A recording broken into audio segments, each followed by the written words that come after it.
What's up, everybody? What's going on? It's Monday. Do you have the day off? Do you have the day off? Is it Indigenous Peoples Day on your end of the world? It's October 12th, the year 2020, otherwise known as Indigenous Peoples Day. Let's start off the show with a little bit of, what do you call it? It's like running errands. Housework. Hey, guys, let's do a chore real quick here. If you happen to be watching this show, this is a publicly posted show. You could watch it anytime you like. If you hit the subscribe notification bell, you'll have a notification forever. You'll be able to watch it whenever you want. You can watch it over and over again. If you pay the $5 a month and have a YouTube Premium account, you can just download it and listen to it later if you want, whatever. You could do whatever you want. You can always go back and watch any episodes of this show. They're still there. They're just posted as unlisted. I've been getting a lot of messages from people that are like, I tried to watch the show today, but it disappeared before I could watch it. Hey, if you have a notification, you always have it. Or you could do some of the things that aren't free, which is you could hit the blue join button on the YouTube page, which costs like $5 a month. I get it. I understand that sucks. You could go over to Patreon, which could cost you $1 a month. You could join up in our community, and you could always have the list of all of the shows if that's more convenient for you. But hey, we got the house cleaning out of the way. Let's move on because it is Indigenous Peoples Day today, otherwise known as Columbus Day in the United States. And there seems to be, once again, a lot of air quote controversy around this nonsensical holiday. It's a nonsensical holiday to be literally celebrating Columbus. It's weird. It's weird, dude. I understand that Columbus was one of the people that got on a boat that came across the ocean. He was outfitted by the company by Amerigo Vespucci, who, by the way, North America, South America, ended up being named after that guy. So it's a whole nonsensical era within human history where the shipping lanes to the east, aka China and whatnot, were blocked off by other groups, so they tried to find cheaper routes to India by going across the way and not paying the tariffs and fees and whatnot to try and go get stuff and bring it back to sell it. They ended up hitting, what part did they hit? I think they hit the Bermuda or something. I don't know. I forget the exact spot they landed, but they didn't land in North America. I'll tell you that. It was somewhere in the Caribbean. They thought it was India. We still live in a world where Native Americans are called Indians, which just sucks. I recently got in a big argument with that about one of our family members, which, just a matter of like trying to understand like the history of like why people were named and called that because they thought they were in India. Then a bunch of people just kept calling them Indians. And whether or not it affects me personally or not, I try to operate myself within the world of not trying to harm others in a manner that is, at the very least, like not intentional. You know what I mean? So some things like that I feel definitely need to be addressed just on a social, in a social space. You know what I mean? It's pretty, to me, it just seems like, hey, it's pretty simple to not say a few things or whatever. And some people would say it's curtailing free speech. But I would always say that, like, if we're talking about free speech in the realm of our inalienable rights, like when they don't infringe on others is generally when they're really protected. And I don't feel like just saying that, hey, it's Columbus Day, guy, really gives very much respect to the groups of people that were wildly punished in this country for, I would say not decades, but centuries. You know what I mean? Hundreds and hundreds of years. And, something I had brought up that I think is just kind of avoided by the everyday average person in the United States is that Native Americans were forced, they took their children and forced them to go to school where the white people went to school. And if you don't believe me, go ahead and go look it up. It's something that I think you should probably take a few minutes out of the day today. Even if it cuts into your time of watching this show. I get it. I understand. I feel like it's more important than learning about making sure your CO2 works properly in your aquarium. I think it might be a life lesson versus somebody just giving you advice for 30 seconds. And just how,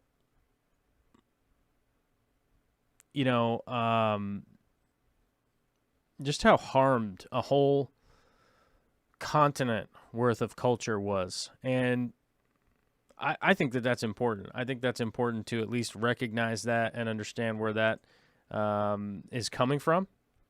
If you don't think that's important, if you don't think that that is an important thing to know or whatever, I would highly encourage you to unsubscribe from this channel and just never come back. That's what I would say to that. I forget who I was having this discussion with recently that was a fairly important discussion. And somebody said, hey, it seems like you might be trying to craft some kind of echo chamber. And the I'm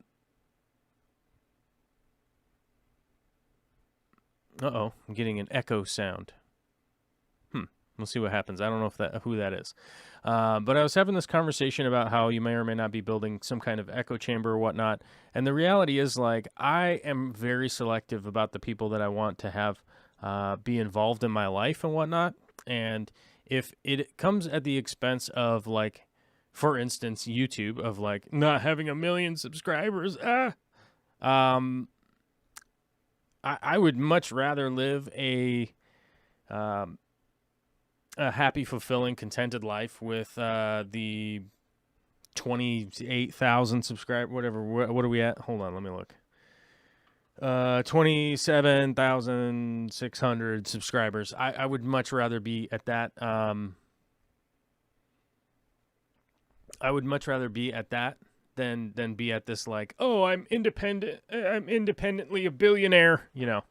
That's where I'd rather be, because this channel of mine, I've had it around for 12 years now or something like that. It has been a much more important part of my life than just making some money. You know what I mean? And just being popular, right? So I really just don't like to necessarily spend my time with people that don't value other people's experience and stuff like that. I find that to just be such a huge waste of my time and energy and all of that kind of stuff. And the reality of the year 2020 with the pandemic, the world in the situation that it is and stuff, I just don't necessarily think I'm finding a whole lot of value in encountering and being even involved with people that just can't understand or even have compassion for the plight of anybody else. You know what I mean? And like I said, if that's something that you don't like and it's something that you don't want to be around for, you don't have to. I'm not forcing anybody to be around here. And I'm just going to continue doing the best I can to have an entertaining show and stuff like that, and moving forward. Seems to be that YouTube continues to get mad at me for using my VPN. It says poor connection again. So if we cut in or go out or any of that kind of stuff, just feel free to let me know. I don't know how to get around that right now. PipeX is asking, do you know of any good CO2 regulators? I heard Greenleaf Aquarium ones are good, but I want your opinion. Greenleaf Aquariums makes fantastic CO2 regulators. I especially like their needle valves. Their needle valves are way better than anybody else's that I've experienced. I would love to test and utilize some Greenleaf Aquarium stuff on the channel. I have used it in other applications, so other people's tanks, basically, and they work fantastically well. They're very high quality. They're way too expensive for me to purchase one. They're way, way, way, way, way too expensive for me to purchase one just to bring on the channel to test. So it's not that I don't recommend them. I just say that they're incredibly expensive, normally cost prohibitive for most people. Just the average person can't go out and spend like $800. If it's something you can do, cool. The current one that I recommend, what is it? Looking it up. Okay, there we go. The current one I recommend looks to be $142. It does 2 tanks, has 2 needle valves, 2 bubble counters. You can also order extra manifold blocks if you want to add more tanks onto it. It apparently has a coupon right now, and that's the F-Zone one. They have apparently ripped off, well, it's hard to say ripped off, but it seems that they have acquired the technology that CO2 Art uses, probably from where the stuff is made in China. I don't know if you guys know that, but if you have a business and you want to sell something that is made in China, you can literally go there, talk to the manufacturers and say, hey, I want to sell those, put my sticker on them. And it seems to be what this F-Zone company has done. Here's the link, the Amazon link right there, $142 to do, to have a dual stage CO2 regulator, 2 needle valves, 2 bubble counters. I think is a fantastic deal. As a matter of fact, we ordered one for the expansion at the Aquarium Co-op, just to slap one on there and run with it. They seem to work fine. It has a electronic solenoid, all the bells and whistles you could be looking for. That Amazon link right there, by the way, does contribute to the channel if you go there and buy stuff. You can actually use that as a portal to go to Amazon and just buy diapers or an apple. Somebody literally bought an apple a while ago. One apple off of Amazon. I don't know how you do that. I think you go into Amazon Fresh and order some other stuff, and then you can just add 1 apple. I think that's how somebody did it. I think that's a thing that you could do, but it was hilarious. Just to give you an idea, somebody ordered 1 apple. I made 3 cents off of it. Somebody ordered a Husqvarna snowblower that was like $1,500. I made $32. So it gives you an idea. There's a little bit of kickback there as far as the advertising goes, that like if you had a billion subscribers or something, yes, you would probably be hecka super rich. You'd be wicked rich off of just people buying stuff off of Amazon. I am not, but if you want to contribute, you certainly can. KG Cichlid says, does Corey have you busy at the new house? Yeah, I'm doing some stuff up there. I work for Aquarium Co-op. That's the main thing that I need to function on. He has other contractors up there working on a whole bunch of stuff. It's not my project. But Corey will keep you posted. I am working up there some days. I'm working up there extra. But my main function is to make sure that all of the warehouse operations are working properly with the maintenance stuff that I have to do. So I could literally tell you that the plumbing stuff and whatever. It's really boring. And I really, there is a point where I could be like, dude, I want to make a video about it, but I have to do a big sigh there where I go like, do I really want to give away secrets to a company? Like, not secrets, but like how a system is built that Corey has invested in developing, right? So it's like, I'll sort of have a theory about how things could work. Corey and I get together. We kind of plan it out. We figure out what's going on. He asks me what parts we need, what do we need, da-da-da-da. We do all the stuff. We order all the things in. We get them in. We build a system. We go, oh, crap, this doesn't work right. That doesn't work right. Then I have to rebuild it again. So the reality with, like, really making videos about that, like, from my own perspective, I feel like I'm developing a system for Corey, and if he wants to make videos about it, he can. and I'm fully allowed to film and that kind of stuff there if I want to. And I do have like sort of a little promotional-ish sort of, I don't know what the video is. Like I have a script written out for it, and I have like half some of the principles shot for it. Though once again, I would say it's one of those video projects that I'm working on that, like, I don't know if I'll ever publish it. I might not. I have tons of videos that I've never published just because I'm kind of at the point now where some people would say that, like, done is better than perfect, but at the same expense, like, I don't really give a shit about that. Like, I don't care what Peter McKinnon or Casey Neistat or those like 3 or 5 people or whatever realistically have an opinion on, just like, we'll just slam this thing out, because honestly, those guys are working with a lot more resources than I am, and if I feel like my art sucks, I don't want to put it out there. And I already have tons of crappy YouTube videos out there that I already am like, ugh, this is so awful. I don't even like this at all. And I should have gone back and I should have fixed this, and I should have gone back and I should have fixed that. And I feel like I'm in my own space where I just go like, you know what? I want to make something that's better than worse, you know? So I don't know if that video will ever come out, but it may come out. I'm not 100% sure whether or not it will come out or not, but you know, the basis of that, all of that stuff is that, like, I feel like it's Corey's project, it's his business, it's his information, and some of the systems that we've built together, you know, about a month later, we saw people like implement them into their companies, right? So it wasn't even like we're seeing it in other people's fish rooms or something. It's literally like, here's a promotional video of this company posting the exact same system copied off of one of the systems that we built, right? So that kind of stuff just immediately makes me go like, yeah, somebody else can invest their money into those projects if that's what they want to do. I forgot to give my shout out to the people that were first to the chat today. Michael Sarr, first to the chat. Alana Suki, Zombie Drummer, Mirdul Singh, Jake D663, Frank Dominguez coming first, 7th, I think. Big D Smoke, Randall Bowman, Pipe X, Alyssa Bentley, and those seem to be the top 10, I think.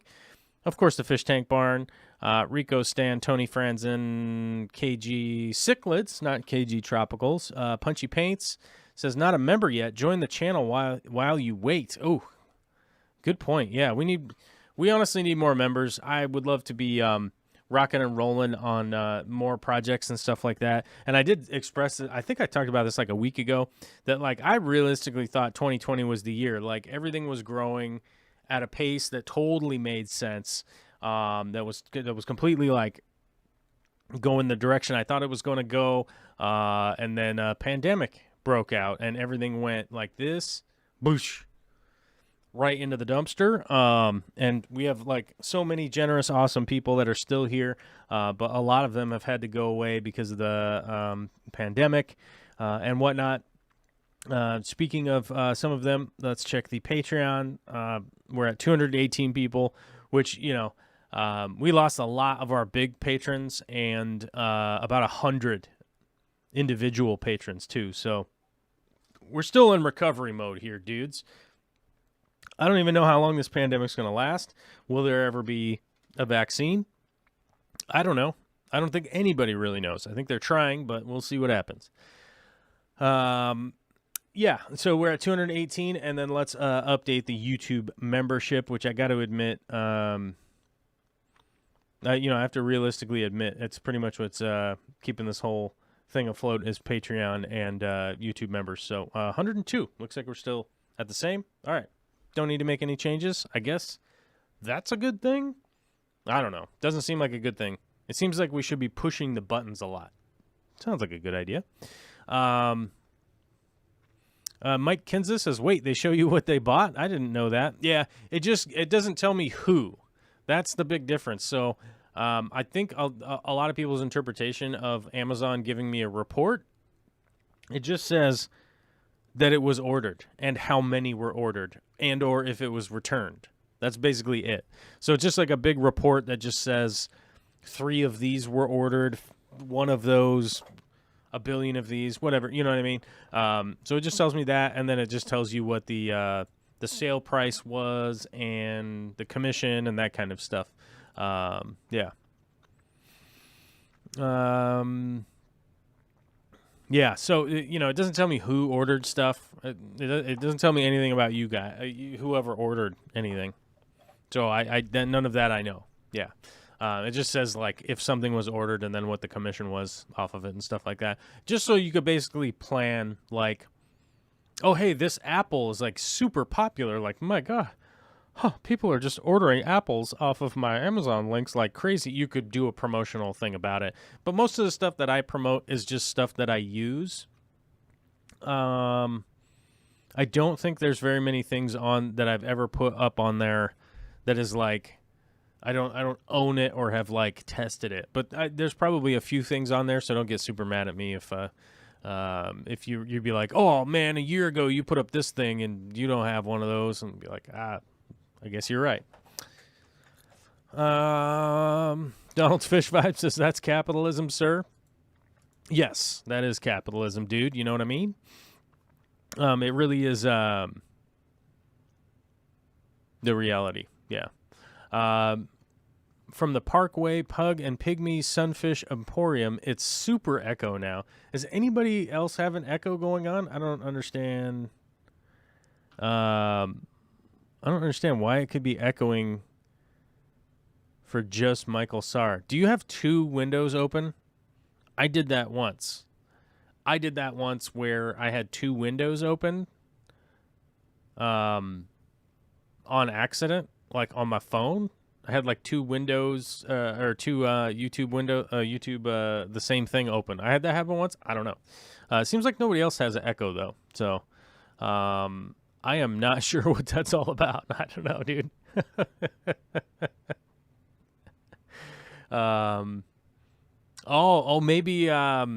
Maybe Michael has the Discord open. Yeah, he might have the Discord open, and I'm not sure. I think I'm muted on the Discord, so it shouldn't be a big deal. But yeah, we have a Discord channel now that if people want to call in, they can, and I have that window open over here. So if you come popping in there, your like your avatar will pop up and you'll have like a little window over there, and then we'll know what's going on with that. Oh man, it's got the Discord. Yeah, that might be it. You might have the Discord audio rolling through. That definitely could be what's going on. I think that could be what's happening. Yeah. Okay, that was it.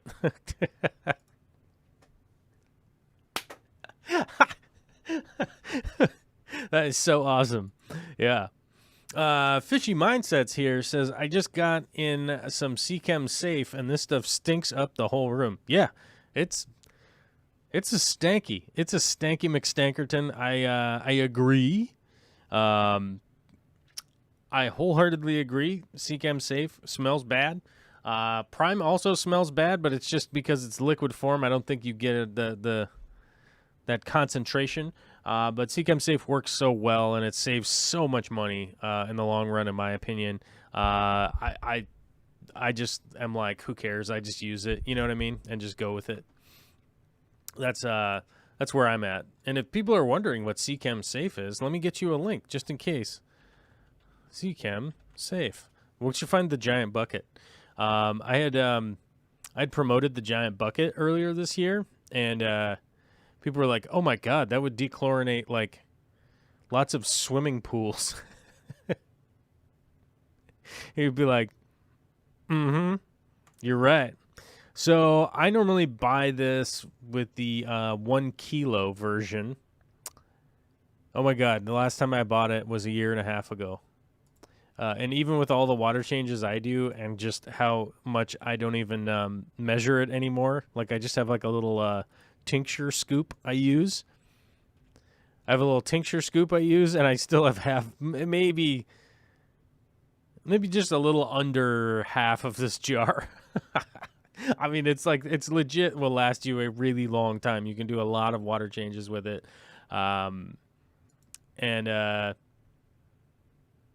I think it's the best. It's just the powder version of Prime. I mean, even on CChem's advertising, they're like, this is just the powder version of Prime, and it's like, I guess if you like paying more for dechlorinator,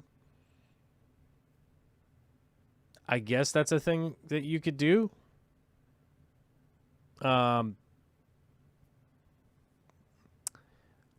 And I guess that's the thing you can do. Like, if you want to give CChem more money, I guess that's a possibility of like a world space that you could live in. It seems kind of dumb to me as a person myself. But it's up to you, dude. Do what you like. Do whatever you like. Looks like we lost a lot of people watching. They all went away. Okay. It says like went all the way down like this. I wonder if we probably lost broadcast or something. Oh well, who cares?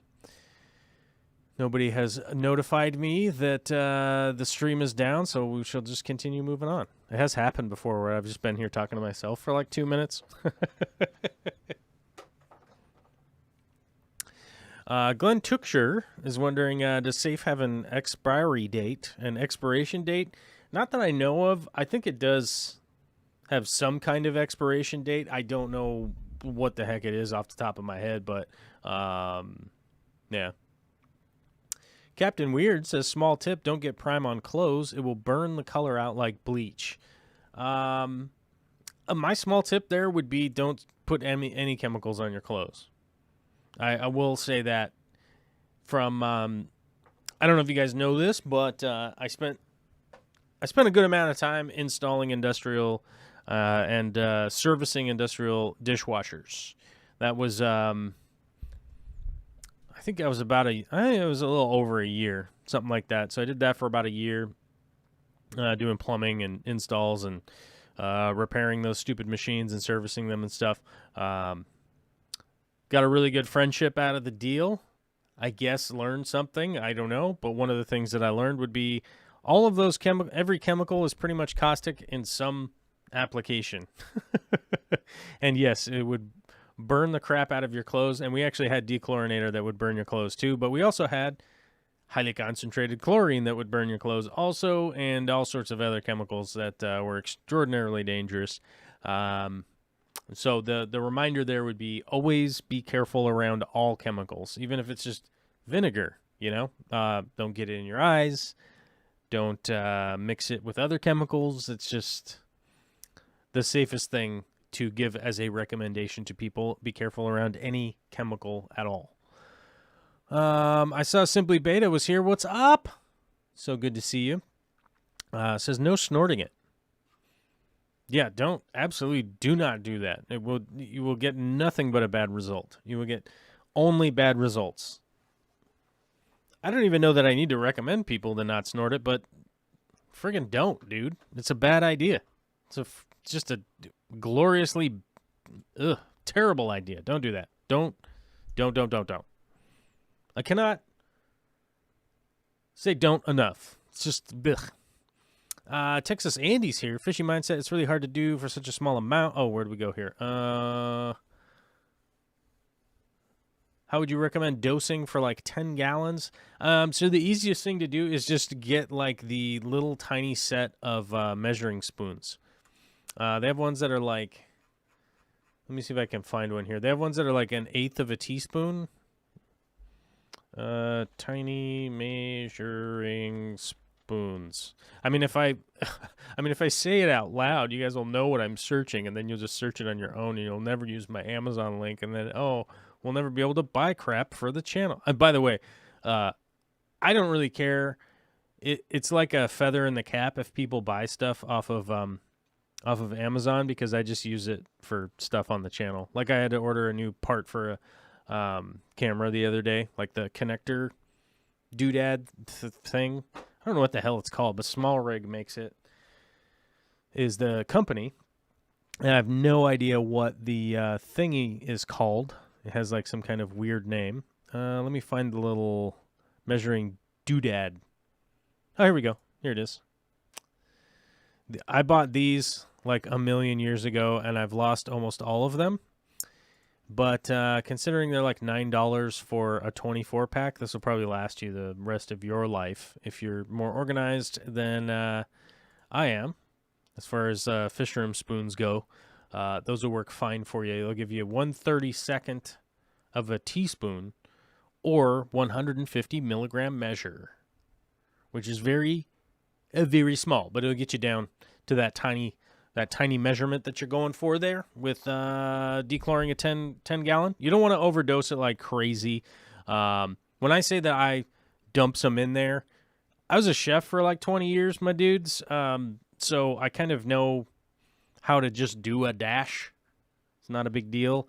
So I think in a 300-gallon system, I forget the exact measurement, but I know from having done it so many times. I think it's like half a teaspoon or something like that. It's pretty small, but I don't know. Off the top of my head, I have little misery doodads out there, and one of them is actually a paint scraper trowel thingy. But yeah, it's not something that you want to overdose, but you don't necessarily want to overdose prime either. But it's just more difficult to overdose prime than it is to overdose safe. Joel doses safe like Salt Bae salts a steak. You're darn right. I just like run it all down my arm, and then my arm gets all chalky and white, and then somebody comes by and licks it off. Not anyone I know, just total strangers wander up down my alley down here in the ghetto where I live, which someday I'll move. I'm thinking Portugal. Does anybody think that Portugal is a bad place to move to? I'm thinking Portugal. I might just move to Portugal and learn some Portuguese. Portuguese. I know that part, right? But considering like the biggest aquascaping aquarium is in the world is there, or I believe it's the biggest aquascaping aquarium in the world is there. It there might be a bigger one now, but seems like the aquascaping community might be at least pretty good there, so I should probably be fine. Captain Weird has a great avatar. Shows up very, very, very nicely. Although he doesn't have a membership badge. But either way, the avatar's working for him because it draws my eye over there. It says, quick plant question. I got Cryptocorini ousteriana, and it didn't melt right away like crypts usually do, but after about a month, it did melt back. Is it normal to take that long since it's so slowly growing?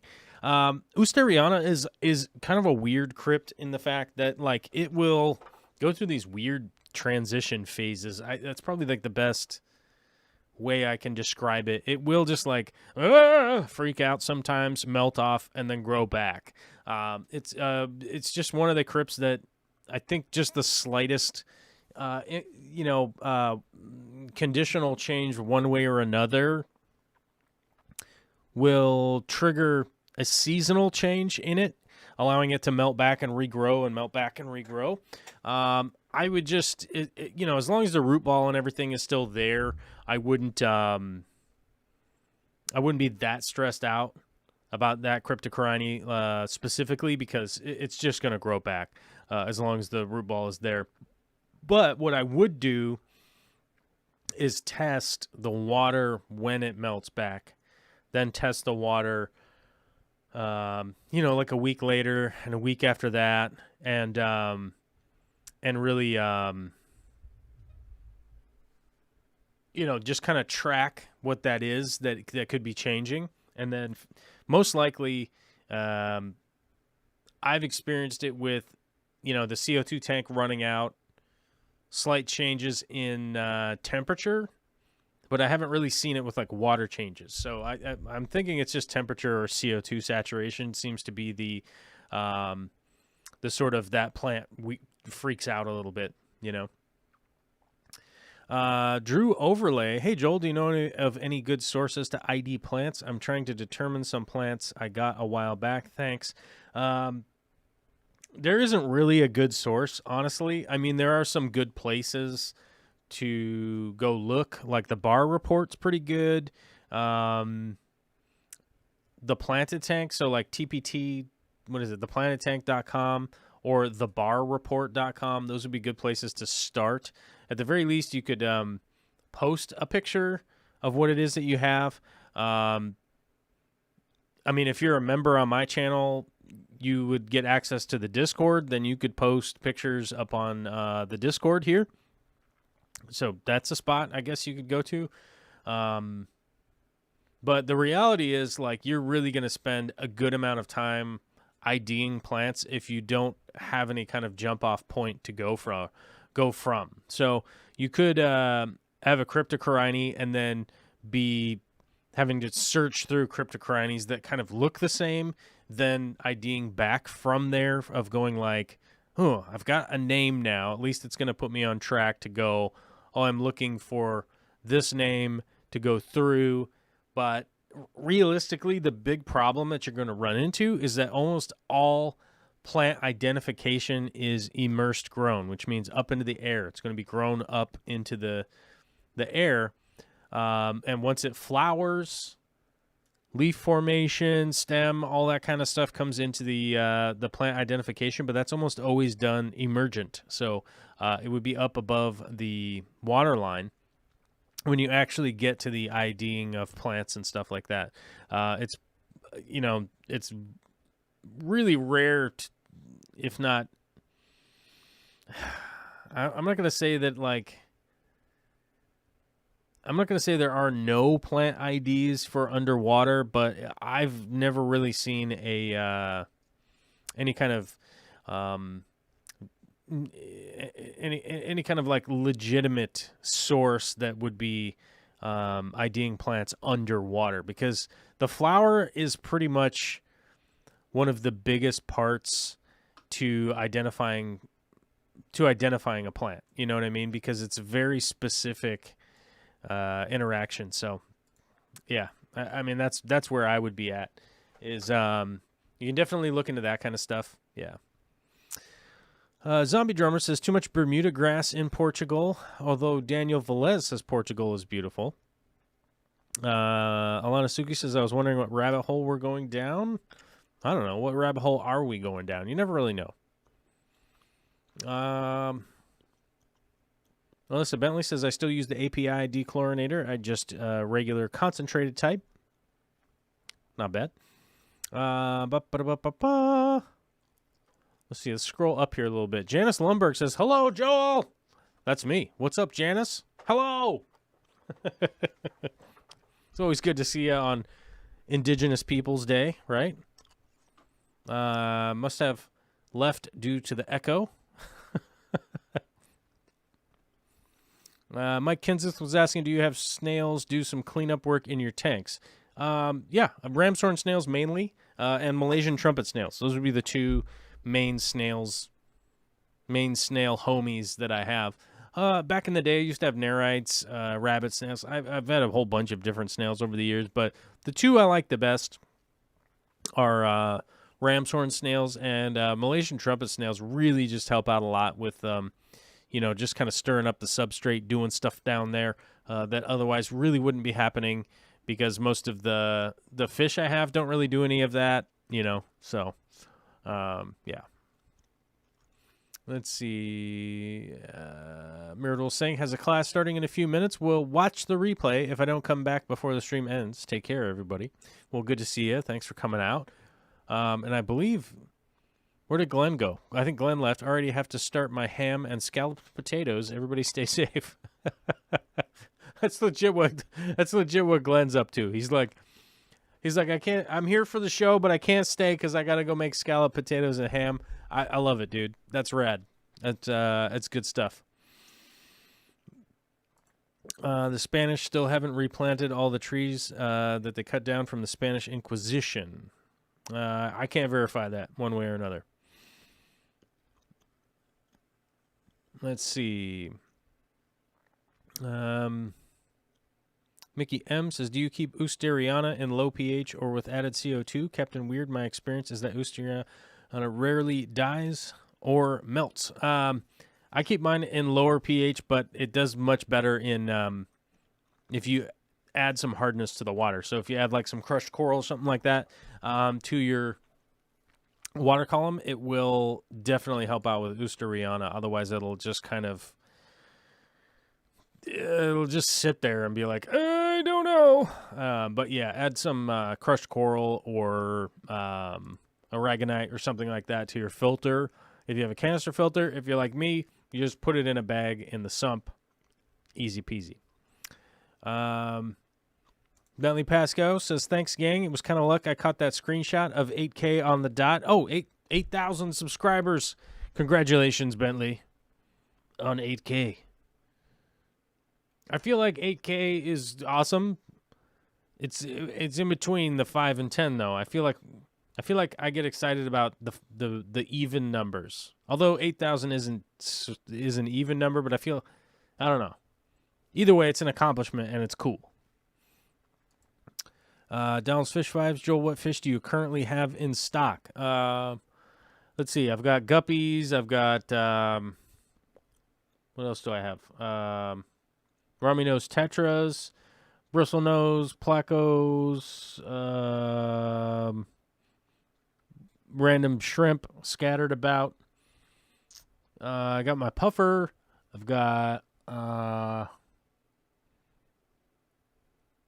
some other just little dither tetras and stuff like that. All pretty just kind of basic, like nothing too like out of control or anything like that. I wouldn't say that I really have like an extensive fish collection. I have a pretty extensive plant collection that I'm just continuing to work on. Right now I'm currently just cleaning up one of the tanks that's really bad, and you guys will see the video on that one. I'm currently shooting it. Oh, which reminds me, I have the SD card is full. Well, that's 128 gigs of I'm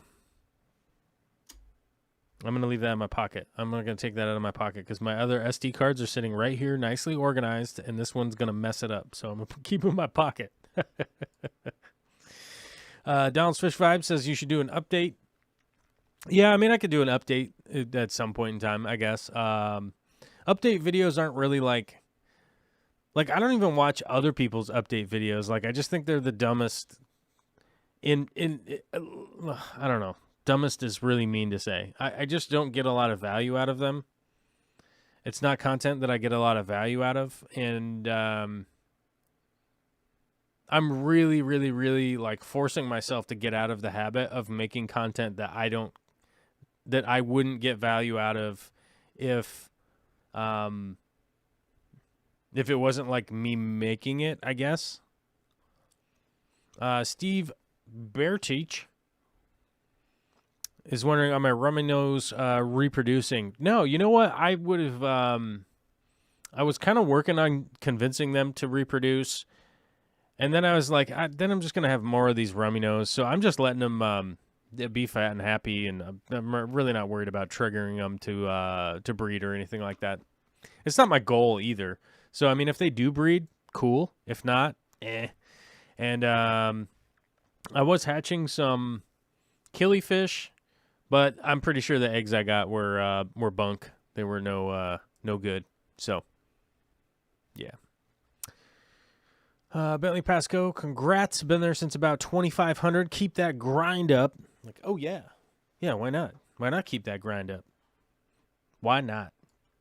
But yeah, a long time ago, I got out of, a couple years ago, I think I got out of making the just strictly update videos. Because if you go back on my channel, that's pretty much all I was making for a really long time, was just like, what's going on in my fish room?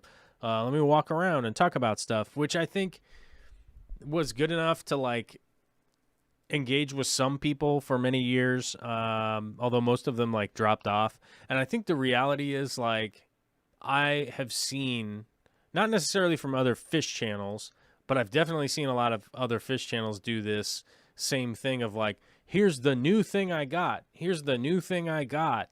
Here's the new thing I got. Here's the new thing I set up. Here's a new tank I set up. Here's a new tank I set up. Here's a new tank I set up. And the reason for that is that it does proportionally well with the, like, the people like not watching, the people that like aren't watching the channel as that are actually interested in what's going on.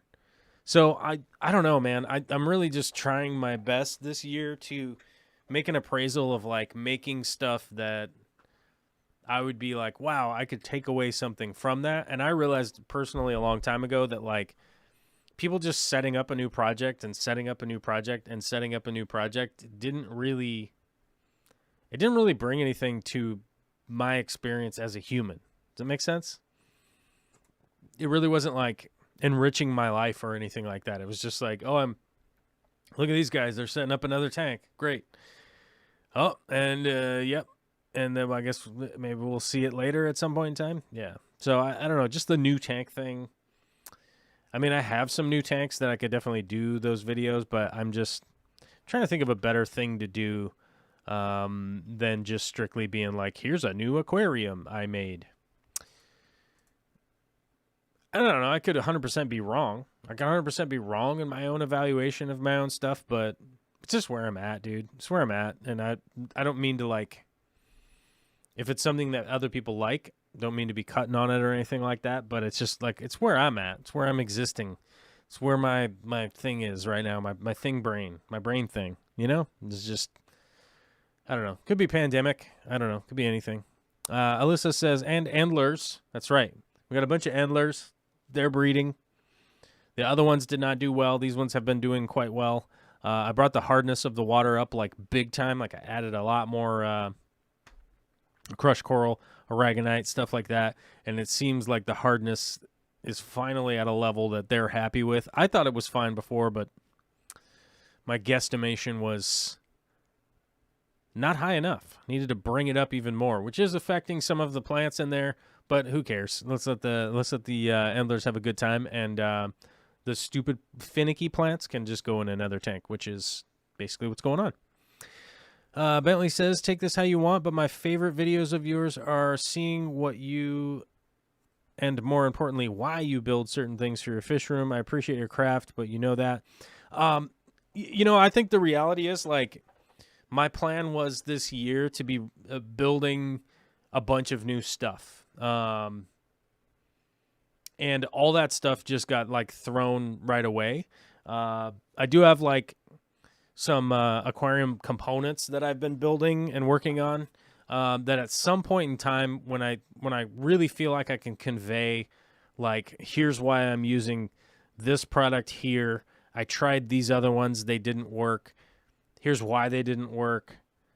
And can actually just be like, here's just a real step-by-step evaluation of like, yeah, I tried this for 6 months. It fell apart. So I did it this other way, and it lasted 4 months, and it's in way better shape than the one that was for 6 months, right?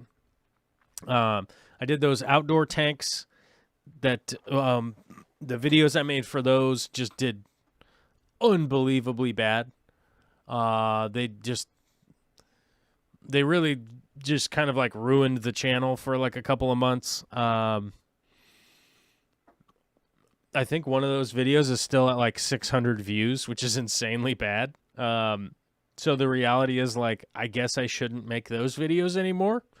You know, I've had a bunch of videos that just didn't do well. So going back to the drawing board just is what it is. And, yeah, I'm also like finally working extra days and stuff, so hopefully we can build up some money to build some projects. We'll see. We'll see what happens.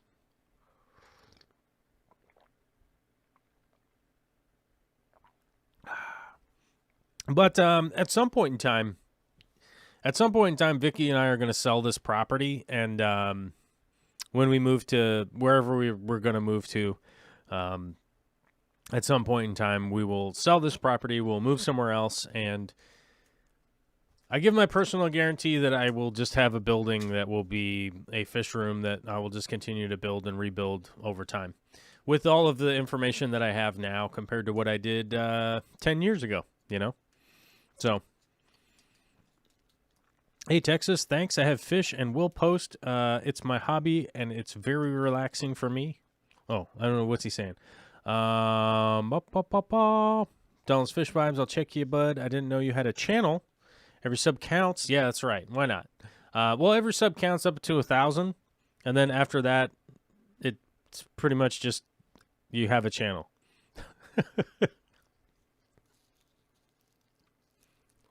I mean, I hate to say it, but like that's the reality. Like, would you know? Like, I like engaging with my community. I really do. I love engaging with you guys and talking with you guys. And That's kind of the thing I like to do. It's one of the things I definitely like to do. But one thing I do know from people that have huge channels, I talked with somebody that has 2.5 million subscribers or something like that, and the reality is like they just have no contact with anybody anymore, realistically, at that point. And I don't even know if I'd actually want to be at that point, where it's just like you just don't even know anybody anymore, and you're like just by yourself. Like, I'm already isolated enough because of the pandemic that like I don't know that I would really want to lose the couple hundred people that I do have like real honest interactions with on a regular basis. Rico Stan says, I have one fish video on my channel, and that was just from the other day. My first video was on January 24th, 2010, and I think it still only has like 50 views. Yeah. So, like this year I was going to build the greenhouse. That was something that we were going to do. Ended up doing a bunch of concrete work and some other stuff for the family instead of doing the greenhouse, because mainly I didn't want to spend all the money on doing the greenhouse, nor did we really have the time, because the time that I had to do the greenhouse, I was sick, and we didn't have any daycare. We had zero daycare. All the daycares were closed. There was nothing we could do about it. There's absolutely nothing we could do about daycare realistically because of the pandemic. It wasn't going to change. And we were just waiting for months and months to get daycare and that kind of stuff. And then the daycare reopened, then the daycare closed, then the daycare opened again. Then, like there was a point in time where Olivia got a cold. We got tested for COVID. We all got tested for COVID. We got tested again for COVID. Nobody had it. Nobody had the coronavirus. And she was better from her cold. And they were like, well, she needs to not come back for 10 more days. And it was like, well, that's because to stop the spread of the coronavirus, right? And they're like, yeah. It was like, but she doesn't have the coronavirus. Well, but she had a cold. It was like, well, yeah. Yeah, but we were trying to stop the spread of the coronavirus. Well, she doesn't have the spread. She doesn't have the coronavirus to spread. So what do you mean? Like, well, she had a cold. Yeah, okay. She needs to stay away for 10 more days after her what the hell you call that? Her symptoms subside, right? After her symptoms subside, she needs to stay away for 10 more days.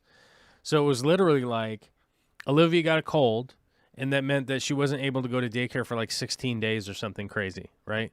And it was like, what? Okay. And so eventually since then, we hired somebody who's been watching Olivia for the last month, just paying cash out of pocket. And whether it'll be a tax deduction at the end of the year, I don't know. It might be tax deductible. We'll find out. I mean, when it comes tax time. But the reality is, like, you just could not afford to, like, have Olivia catch a cold and then miss, weeks of being able to go to daycare. It's like, oh, well, I just can't go to work because Olivia is here, right? And with the situation that we have, my job, I can't do my job with Olivia. Like, I can't take her with me. She's not, I mean, maybe in like 5 years or something like that, she might be old enough to be able to take her with me and like, hey, pull on the other end of this 2x4. Hold on to that. I'm going to cut it. Maybe. Seriously doubt it, though. Just because of liability is probably an issue. And Vicky makes a lot more money than I do and cannot afford to miss her work. She doesn't have the type of job where she can just be like, yeah, I'm not showing up for 2 weeks. So the reality is like I was stuck here with Olivia. Like there wasn't anything I could do. Zen Ginger says a cold technically is a coronavirus. I'm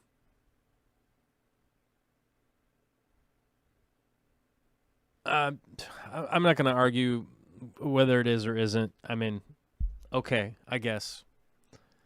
Either way. And I'm sorry, I'm not trying to be mad or anything, but it's just like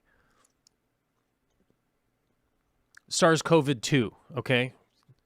SARS-CoV-2, the pandemic, is what they were trying to stop the spread of by having her not be in the daycare. And we went and had her tested. She had no more symptoms of even the regular cold, and they wanted her to still not be there for 10 more days after that. They did not give us a refund. They did not pay us back. They did not credit us any days. The whole situation super pissed me off because we pay out of pocket. We don't get a credit. We don't get we don't have state funded daycare. We don't have shit for any of that. So $1,500 a month goes to paying for her daycare. Okay? Out of pocket. Right? Vicky and I split that. It's $750 a month. Each person of us are responsible to pay that out of pocket so that Olivia can go to daycare so that we can go to work. Now, I'm not trying to be super pissy. I'm not trying to be angry or anything like that. I'm trying to explain how frustrating this situation was, that we had to pay this money. We have to pay this money. This company takes the money and then says, we've got new rules, right? We're implementing those new rules. There's no accommodation for the people that are paying out of pocket made because who cares? Because in every state in the United States, there's not enough daycares going around. So there's a shortage of daycare available for the children to go to daycare so that both parents can work, right? This whole situation frustrates the hell out of me because it's the social situation that I talk about on a regular basis that people get pissed. They're like, don't talk politics. And I'm like, minimum wage hasn't gone up in 10 years. 10 years minimum wage hasn't gone up from $7.25 an hour. We have no increase in that whatsoever to even just follow inflation. So Vicky and I are supposed to pay this money out of pocket for not the product that we get, which is like if I was to take my car to the mechanic and say, hey, I need you to do the brakes on my car. And the mechanic just says, okay, give me money for that. And then they don't do the brakes on my car. And they're just like, we're not going to give you your money back because there's a pandemic. And so we just need to have your money now. And I'm like, well, I need my car to stop so I don't drive into another intersection and get murdered by someone crashing into me, which, by the way, that happened out front of my house the other day, and it freaked me out, dude, that, like, people are driving that fast on side roads to get in a crash in a residential area. Anyhow, this whole situation stresses me out, and I am stressed out. I know you guys are stressed out, too, and I'm not trying to be angry, and I'm not trying to be grouchy, and I'm not trying to be any of that kind of stuff, but that's just the whole situation that we're in. And yeah, I know everyone else is in the same situation. You know what I mean? It's not like I'm the only one having these problems. Everybody's having these problems, and I'm just trying to do my best to navigate it, you know. So we basically just stole one of the people that work there, right? We were just like, hey, how much money you make here?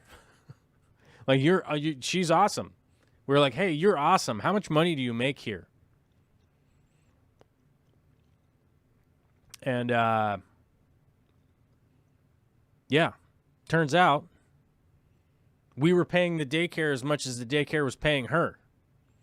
So now we just pay her.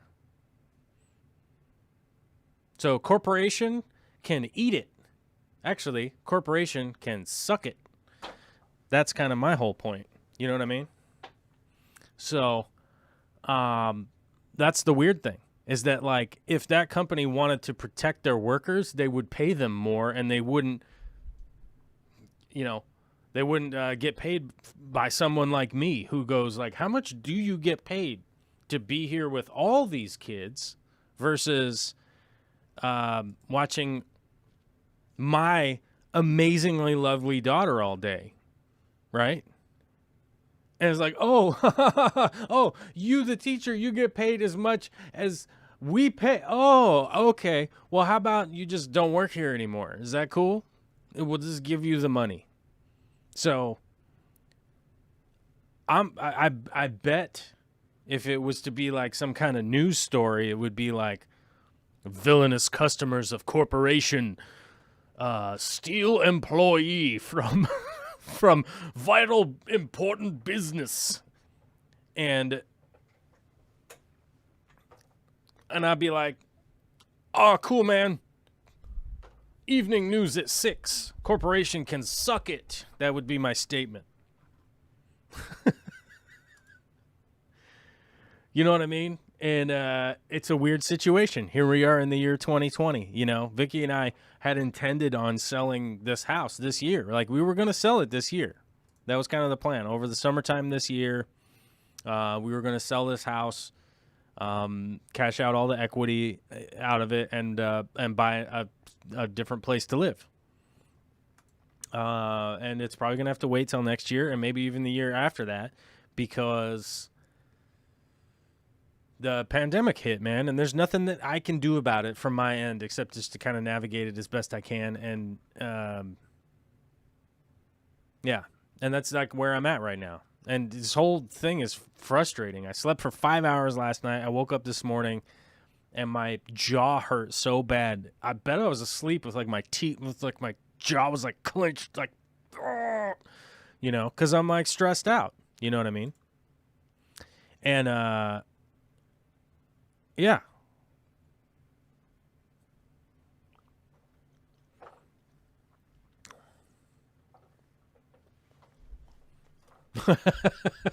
Mismatched Socks has a good point. Sounds y'all got a good deal with finding the lady. You're right. If they liked it, they should have, I don't know, put a ring on it. And then they go, oh, oh, oh, oh, oh, oh, oh. I don't know how that song goes. I've never verbalized it, I don't think. If you like it, you put a ring on it. If you like it, you put a ring on it. I'm going to be honest, like, Jay-Z and Beyonce seem like pretty cool people, I think. In just a real honest, like, they seem pretty chill, you know what I mean? Like, they seem like they're pretty chill, you know what I mean?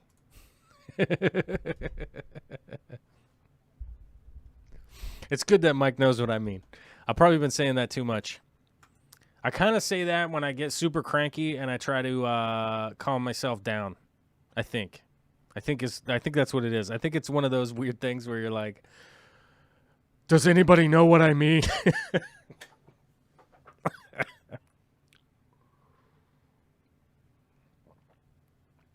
Texas, Andy says, people always drive like fools out here in Houston. For work, I've traveled the country, over half the state's major cities, and I hate to say there's no place like home as far as bad drivers. Yeah, I'll tell you that much. I've seen a lot of nonsense down in Texas as far as driving goes. I've pretty much driven like probably 2/3 of the U.S. states. I've never driven up like the way over east, that whole thing over there. I personally, I could live without it. You know what I mean? Like, it doesn't seem important for me. I've stared at New York. Like, I see you, New York. Doesn't seem important for me to go visit. And it's no cut on anybody that loves New York, dude. Like, there's plenty of space for you all to be there, I guess. But it just looks like a big crappy city, and big crappy cities are just like, they're full of Applebee's and like H&M clothing store, whatever that place is, and just crap like that. Like, I just don't care. Not important to me. It's not something that, like, wow, I really think it's important to maintain this cultural hub. Like, I'm like, spread out, dudes. Let's do this. Let's see.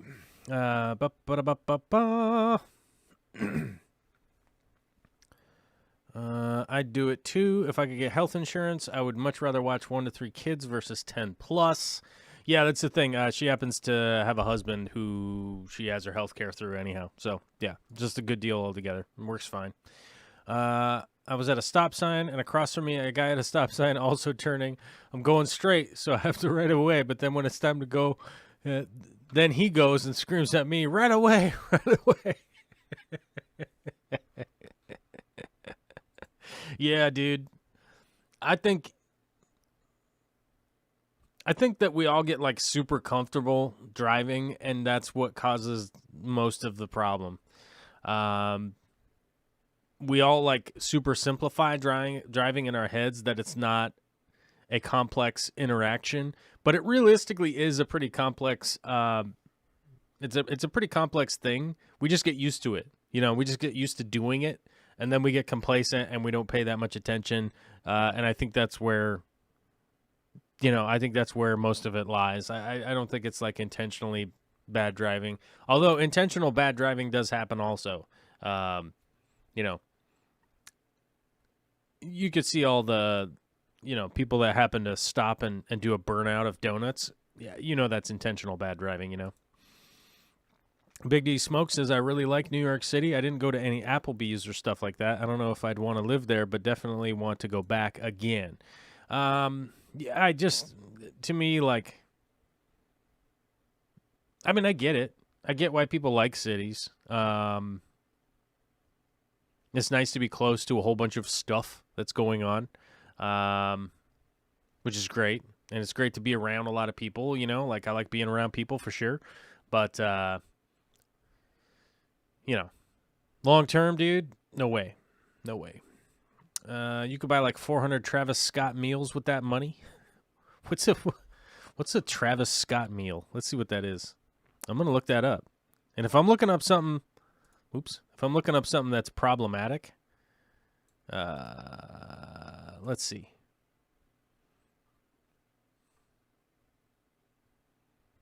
Oh, that's why I know what that is. Okay. The Travis Scott meal. Right. Got it. Okay.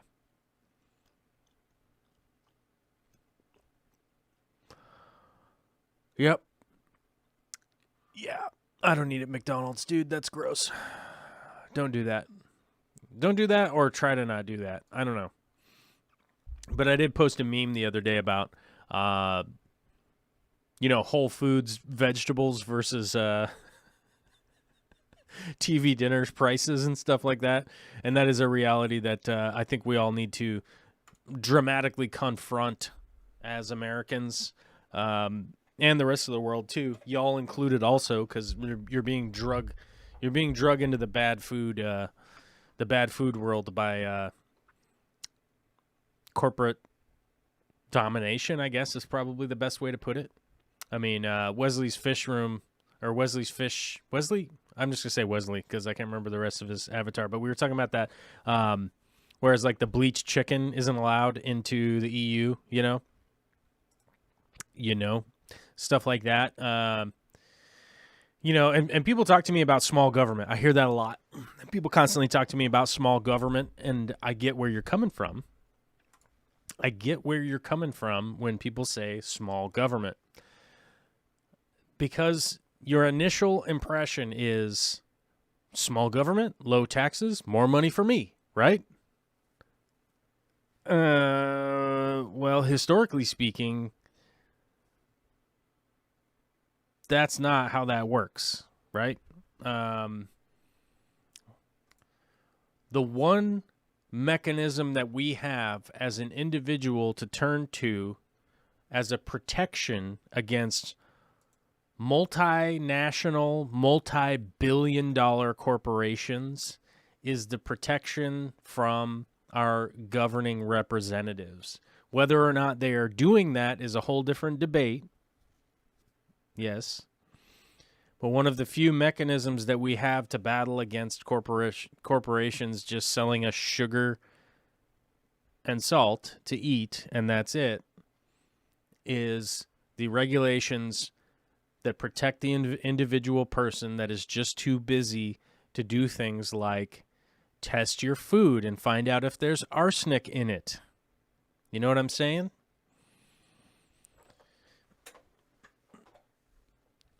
People want to talk about the savings of cutting the EPA from the United States.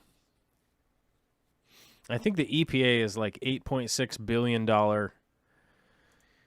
Is an $8.6 billion agency that is doing their best to test things like pollution getting loose from these corporations that want to go back to being able to just dump pollutants into our environment. I saw a Vice study about, or a Vice documentary about how people in northern Michigan are starting to vote for Trump because he cut the EPA to allow the mining to open back up again. Now, I understand that people have an economic incentive to say, hey, we need these mines to open up again because our area has died off because we don't have as much mining anymore. And in my opinion, the start-off point is, what's the productivity of these mines? Has the productivity of these mines gone down, or has the productivity of these mines gone up? Because almost every single time I've looked into this crap, you go, productivity is up 400%. The amount of employees that they have is down. Like, they, you know, at one point in time, one of the mining companies I looked into had 2,800 employees, and now they only had 300 employees. So 2,500-ish people lost their jobs. But the productivity of that mining company had been increased by 400%, which means it was producing more, way more than it was before, with way less employees. So what's that all about? Well, if you have a community of 12,000 people living in an area and 2,500 of them work for that mine, and now they no longer work for that mine, it's devastating to that economy. But the mining company is still making money, right? It's still making money way more efficiently than it was before because now it's not paying the people. And people get super mad when I talk about that kind of stuff, but what put those workers out is the implementation of newer technology and machinery. And that machinery is what put them out of their jobs, because you don't have to pay a machine when it's not working. You don't have to pay a machine if it's not productive. You don't have to pay a machine. You pay for it once. Yes, you have to do maintenance on it and stuff, but that's basically it. You don't have to pay a pension. You don't have to pay retirement. You don't have to pay health insurance. You don't have to pay L&I to a front-end loader to work. And there's also the added bonus that there's less people to know what's going on down at the mine. So if something does happen, it's much easier to tell 300 people to not report anything versus 2,800 people, right? So if they have a big giant spill and 30 people have to clean up this big giant spill, but they didn't really do a good job of cleaning up the spill, they just put the berm back and just acted like it never happened, right? It's way easier to get those 30 people to not tell anybody what happened than the potentially like 400 people that would have had to go out there to clean it up. And it's things like this that I hear from the presidential level, that California has to reserve their water because they're trying to save a little fish. Oh, this little fish. That's how he's talking. They got to save this little fish, so now they have to conserve their water. Yeah, we have to try and maintain our environment, even though it's not important to these corporate entities to maintain our environment because it doesn't hit their bottom line. Yeah, we got to maintain our environment somehow. We all have to live on this planet. We don't just get to extract money, become 80 years old, and die, and then go, well, I just had a great time for my 80 years.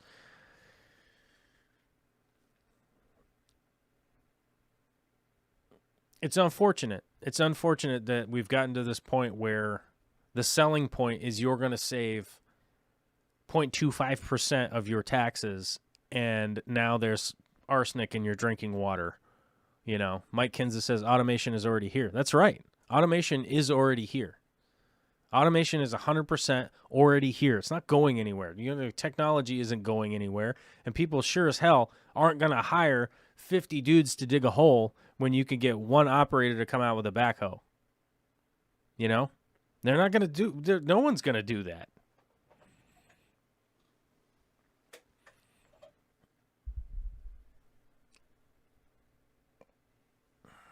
Donald's Fish Vibes says, Joel, do you agree some fish will die for the greater good, right? Not all the fish will die. I agree that some fish will die. Some fish will go extinct. How about if salmon goes extinct? How about if tuna goes extinct? How about if swordfish goes extinct? How about if crab goes extinct? How about if shrimp goes extinct? How about if these major food sources for humans go extinct? They don't come back once they're extinct. I mean, I know that China and Russia are trying to reverse engineer a woolly mammoth. So it may be possible to try and genetically reproduce some of these animals that go extinct. That might be a possibility, I guess, and then reintroduce them into the wild and then wait 30 years for them to grow big enough to eat, or 20 years for them to grow big enough to eat, or when we're talking about salmon, 9 years for them to go out into the ocean and then come back for when they spawn so that we can try to catch them, right?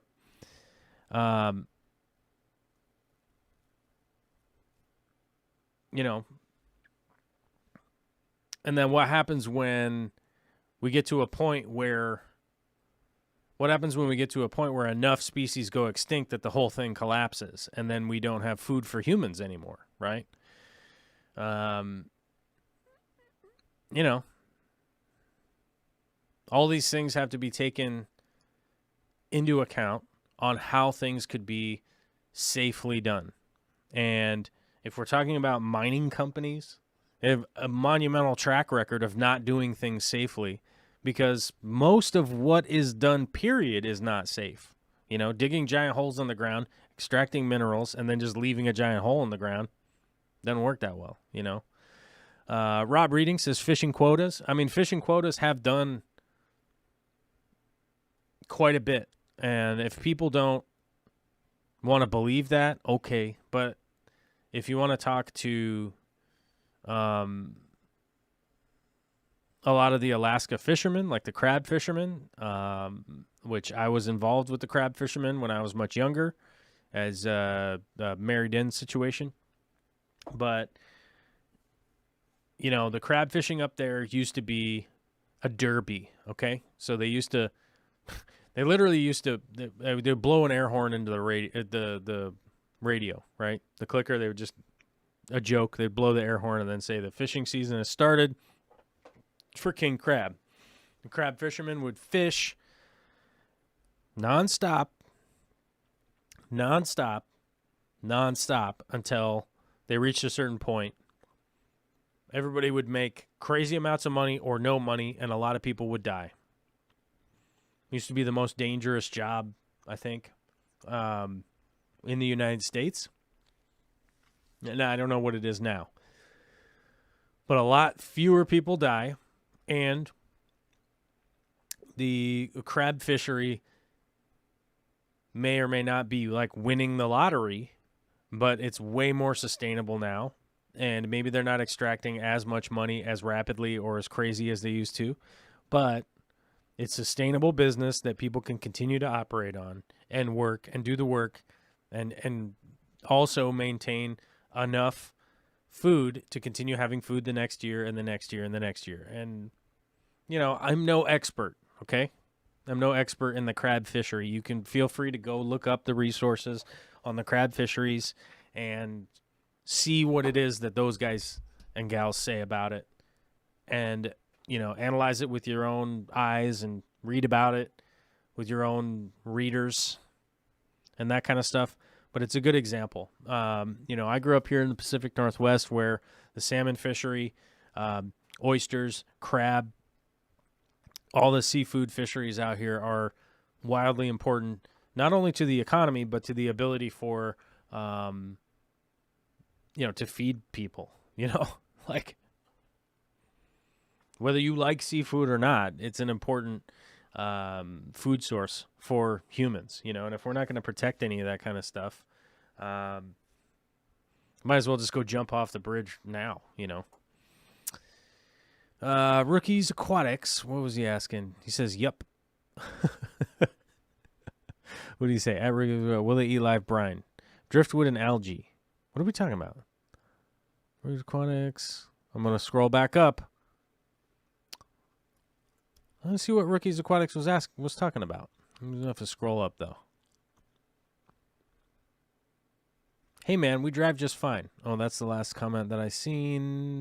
Must have gone too far. You could buy like 400 Travis Scott meals. Oh, yeah. I don't eat McDonald's, dude. Okay, to be honest, every once in a while, I eat that breakfast sausage muffin thing. I eat that every once in a while, but there's a reason I don't eat it. You feel like somebody... it makes you feel like somebody kicked you in your essence. You know what I mean? It feels like somebody kicked you in your soul. Somebody body slammed you with your soul. Hey, Stink Lizard. It's Liz from the PI. What's up, dude? That's a homie from real life. I don't know what Rookies Aquatics was asking about or was talking about. I went to go look for it. I didn't find it. Tainted Meat. Department of Education, $64 billion budget from Tainted Meat. Yeah, $64 billion. They also expanded the Department of Defense's discretionary budget, which means they have to spend that much money by $130 billion annually for the next 4 years. So that's more than double the amount of money. That's the expansion, right? So that puts the Department of Defense's base budget is at $967 billion a year, I think. Somebody could look that up. It's right around there annually. And our Department of Education, we spend $64 billion. So whether you want to weigh the ups or downs on what may or may not be more important to you, just think of it in terms of that dollar amount right there. The Department of Education gets $64 billion a year to teach all these children. And the Department of Defense gets like more than $900 billion a year. So it's like, what is that? 15 times? But the reality is they spend more like, 1.7 trillion or something like that once all the overages and contractors are brought in, It's quite a bit. It's quite a bit of overages that they're paying in. And then think, wow, the Department of Education only gets $64 billion, Mickey H says, because educated kids don't like war. Yep, exactly. Yep. Joel G says, meanwhile, New Zealand's GDP is like 200 billion. Yeah, you only got like, 8 million people there? Something like that. Let's see what, oops. Crap, I knocked that over. Let's go Washington State GDP.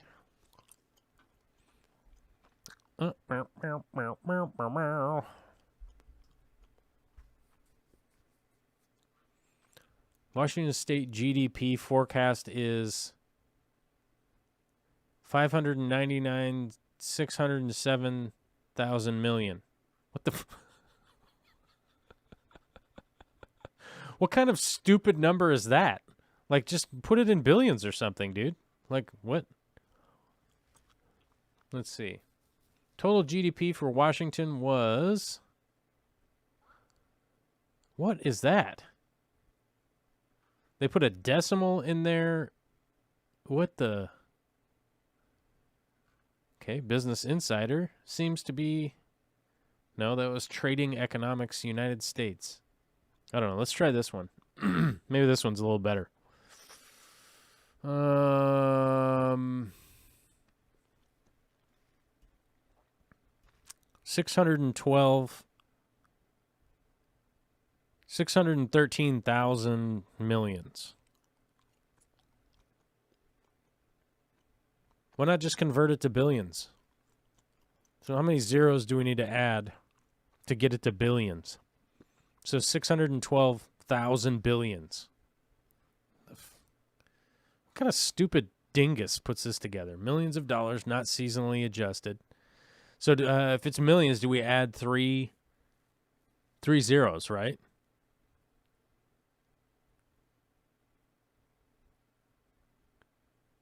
So it's 612,000 millions. So is that 612 billion?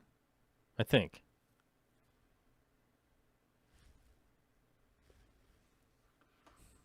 I think so, because it would be, right? 612,996, and then add the 3 zeros. So it's like that, right? Yeah.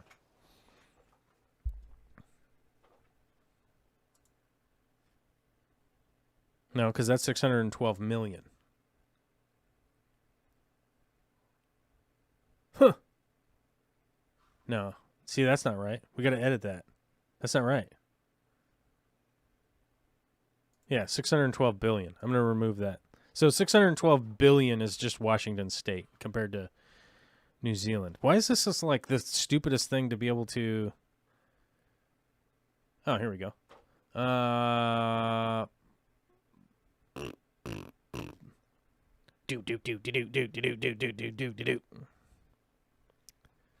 don't know. This is totally dumb to try and do on a live stream and look up. Because I would have to like spend some time looking at this. Oh, here we go. Here's one that gives you how many billions in a simple number. So California is 3.183 trillion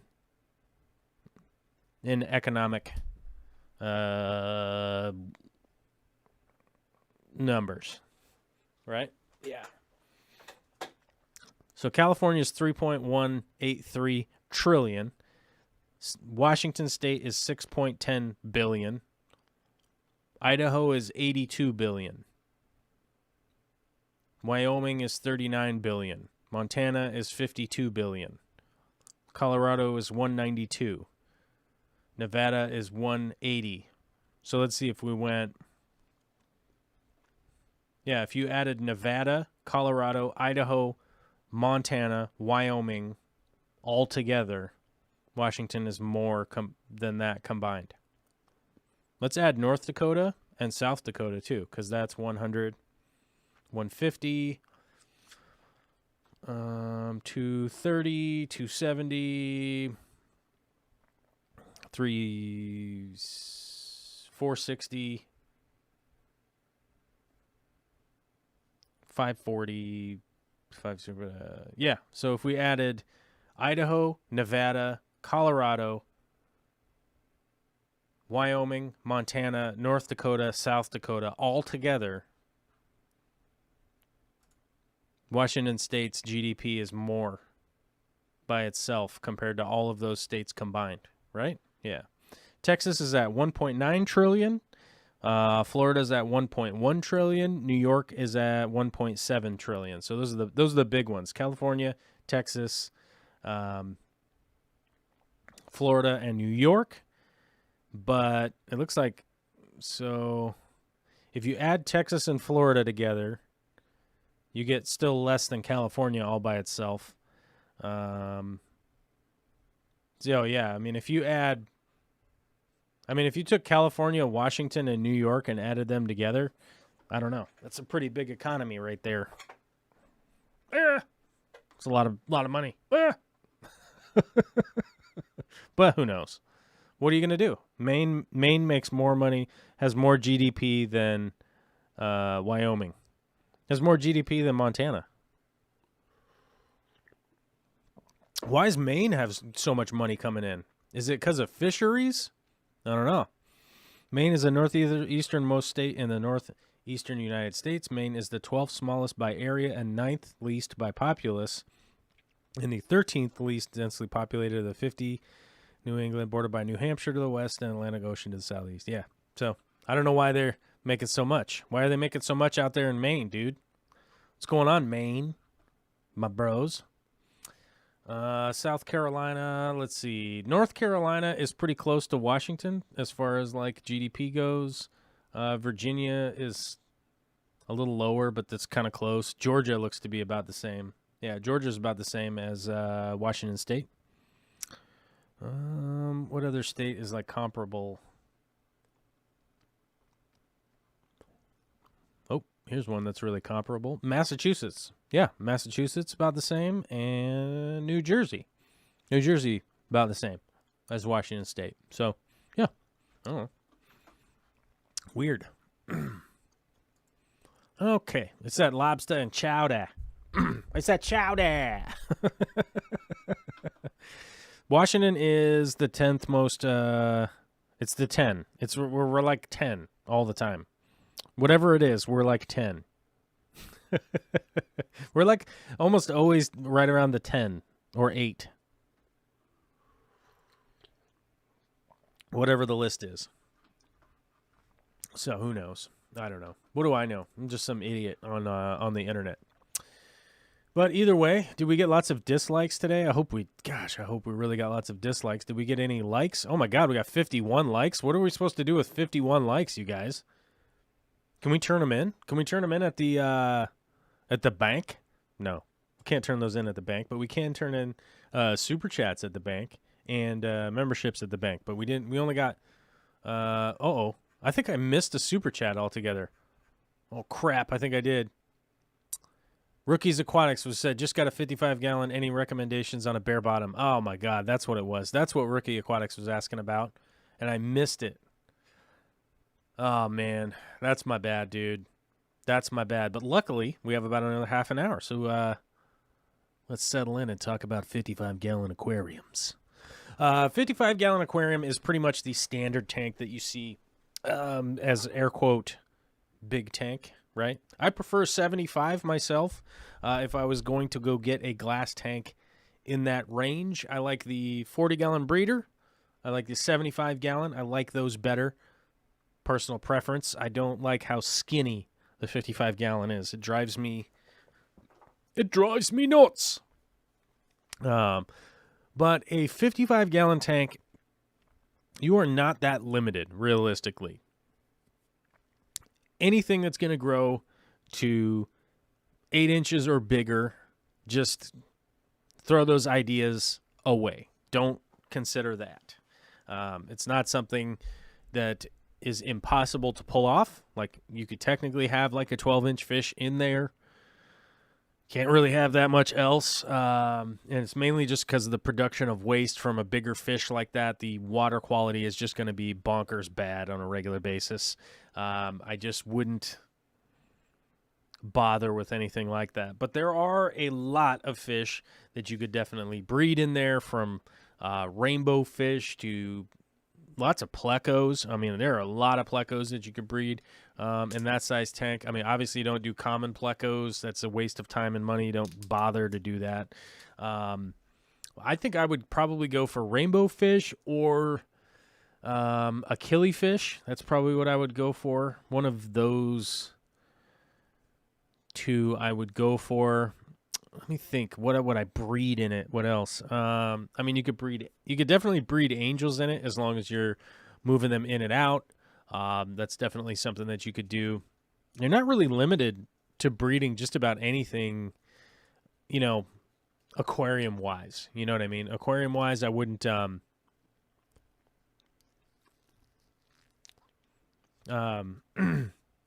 Aquarium wise, I wouldn't do anything like that. Hold on. Let me think about it for a second. My answer Mickey M's question. And how about paying back debts? LOL. The world problems are not an easy thing to solve. Okay. I want you guys to sit down that are worried about paying back debts that either the United States or any other country has accumulated, right? When we borrow money from China, for instance, they loan us money so that we could produce and do things, right? We produce and do things. We pay them interest It's the same thing that like you would do at a bank if you took out a business loan. That's basically what happens. It is in the benefit of those countries that are loaning us money for us to do well. So not only do we continue to pay interest payments, but we also make payments back on the loan that they've loaned us, right? So not only do we have to pay interest, but we also have to make the loan payments. It's the same thing as when you buy a house and the bank finances your mortgage. They don't want you to go away. They want you to pay off the loan and all of the interest, right? So if you were to go to the bank and say, hey, the house is broken, I need to put a new roof on it, the bank would most likely loan you money to put the new roof on the house because they don't want to lose on the investment that they've made, right? This gets vilified in the news all of the time, and I don't think we should be running the country at an extreme deficit like we are, but the deficit that we have and the loans that we have out, it is in the interest of those countries for us to do well also so that they can continue to do well, right? It's not in the interest of banks, for instance, if we stay with the mortgage analogy, it's not in the interest of banks to own a mortgage on a house that you just let rot from the inside out and it turns into a piece of crap and now they don't have anything left in it, right? Because they're like, oh, we own the land and a condemned house. They want you to be able to maintain the property, take care of the property, make the payments for a really long time, and continue to grow themselves. So I would think of it that way in the like those other countries want us to do well also, generally speaking. You know, it's sort of like when we talk about the general well-being of the United States and the people within the United States, it's like 90% of the people in the United States are bitching. They're awesome, dude, right? And then we've got these 5% groups of people that are just out of the damn minds, right? Same thing going on in China, same thing going on in the UK, same thing going on in Sweden, same thing going on in South Africa, same thing going on all around the world. All the people are all pretty damn cool, dude. For sure. For sure. Right? They might not speak a language that you understand or whatever or whatnot, but they're generally doing the exact same stuff that we're doing where it's like, I'm going to work, I'm working hard, I'm trying to learn stuff, I'm trying to improve my life, take care of my kids, take care of my family, feed my family, and just continue to improve and live a good life, dude. That's what everybody's trying to do, man. Like, there's no difference. And it's overall what most of those countries that are working with us, you know, it's why China carried the most favored nation status for so many years, because we were continuing to trade with them because it was the benefit of the United States and China to continue to work together. And why we're not working together now?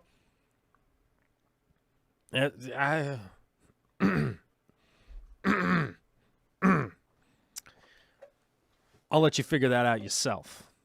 Jerome Robinson says, finally, I catch you live. What's up, Jerome?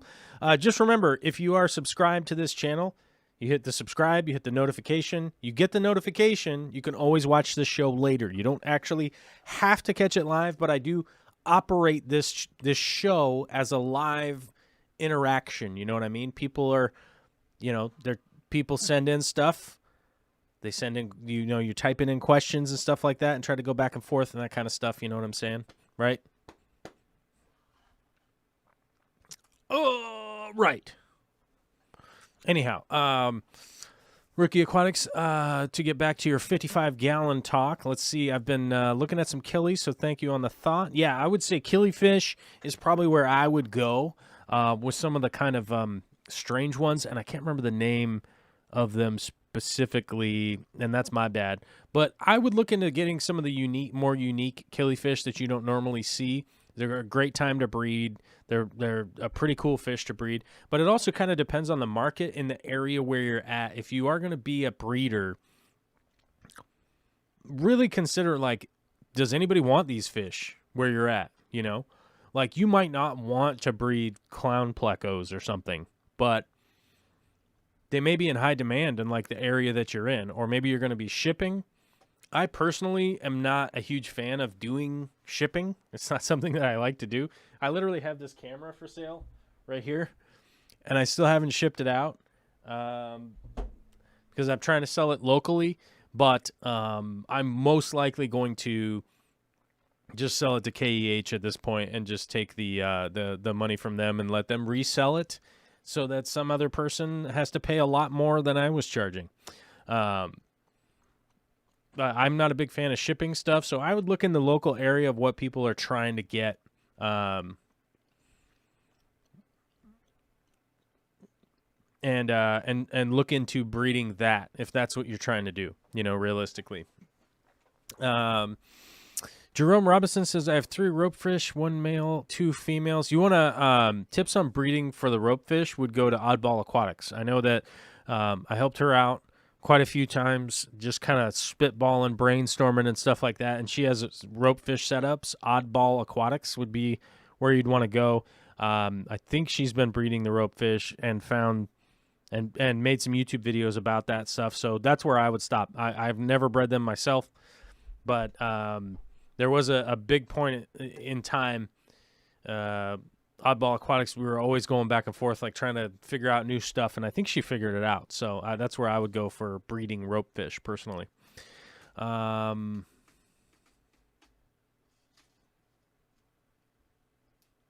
Bentley says, at Matthew Hall, fun fact, they never burned any witches in Salem. That I don't know. I wasn't there. But I guess I would have to go look that up. I don't know. Phoenix Fish says, interest-only loans. We are never getting out of debt. Well,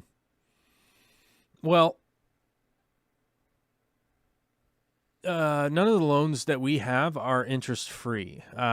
Most of them aren't interest-free. But the thing is that if you look at it on an international level, the countries are investing in other countries, and it goes back and it's going back and forth, right? That if, and a good example of that would be just like, China's agriculture with them buying stuff from us and them loaning us money so that we can develop what it is that we're doing. But we just dump tons of money into the military, I mean, that's a reality. We talked about that earlier, where 64 billion is going into the Department of Education, and we're spending way more than 10 times that on defense, which, it just, wherever you fall on that stuff, people will always start to yell at me about how I don't, they'll start doing you don't respect the troops and you don't support the troops. And I'm like, cool. That seems realistic, considering pretty much everybody in my family was a troops. If you think that I don't support them, I do. But, I would like to see more programs developing the advancement of everyday, average humans within the United States to continue moving forward, because we got 340 million people here that are all living here, and they all need stuff to do, and I think it's very important.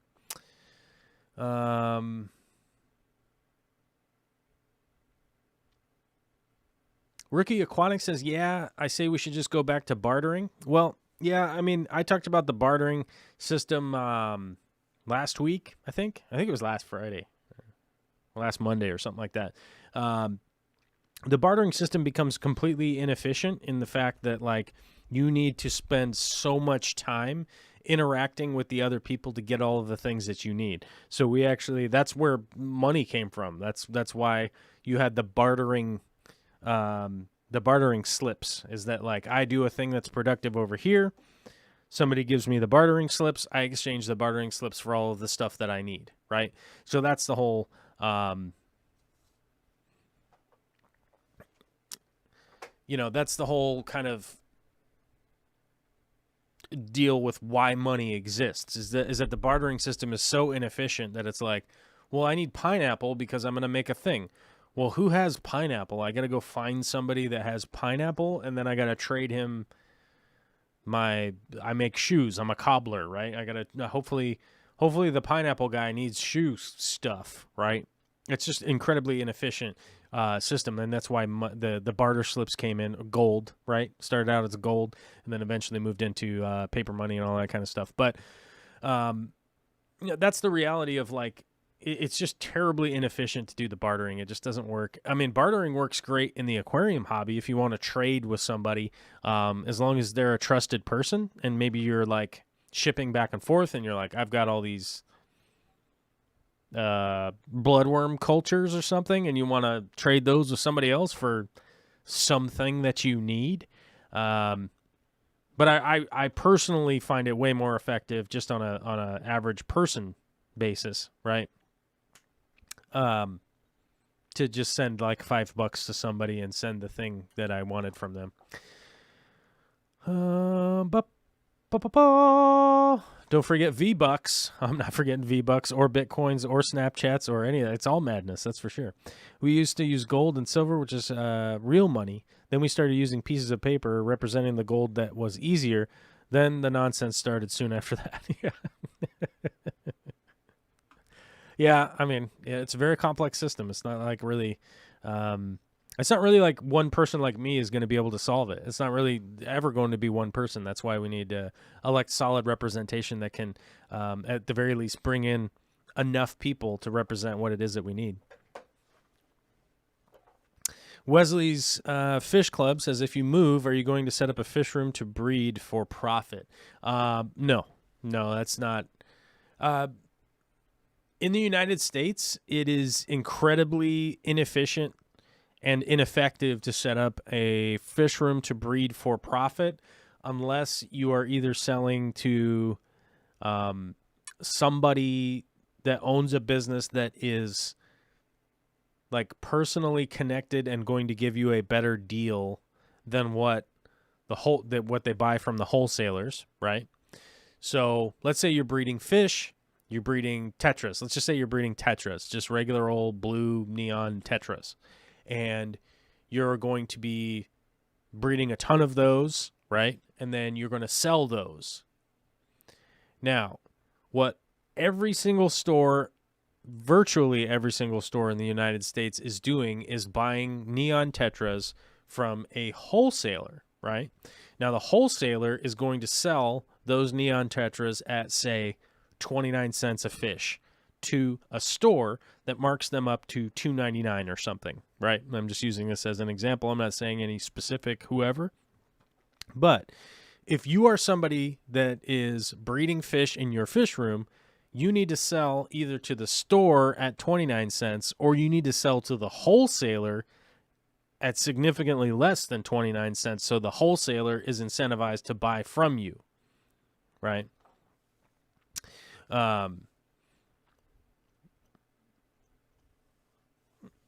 Rookies Aquatic says, unless your name is Dean, then is it extremely non-profitable to have a fish room for profit? Well, see, that's kind of what I was mentioning there. It's like if you have a personal relationship with somebody at like a store that is going to buy your fish at a better rate than the wholesaler, right? Let's say that those neon tetras that you're breeding are way nicer than the ones that they get from the wholesaler, and you go to personally to a bunch of stores around you and you say, I'll sell them to you for 39 cents a piece instead of 29 cents a piece, but most of my fish don't die, right? Like they're not going to die off or anything. You could work out a deal like that. But the reality is that you have to sell to customers, which means you're going to have to integrate shipping. You're going to have to integrate websites. You're going to have to take orders. You're going to have to process orders. You have to pay taxes on processing those orders. You have to pay credit card fees on processing those orders. Sales tax now, you can't. You have to charge sales tax from every place that you're taking charges from. Didn't have to do that 10 years ago. On the internet, you didn't have to pay sales tax when you ordered something. Now everybody does. Doesn't matter how big or small your business is. You have to charge the sales tax and pay sales tax now. Insanity, right? So if you are really looking to be a fish room for profit, what you do is you make videos on YouTube about how you make a fish room for profit, then post those videos up onto YouTube. Then you become popular because you post those videos up onto YouTube because people think that they're going to be able to make whatever fish for profit, right?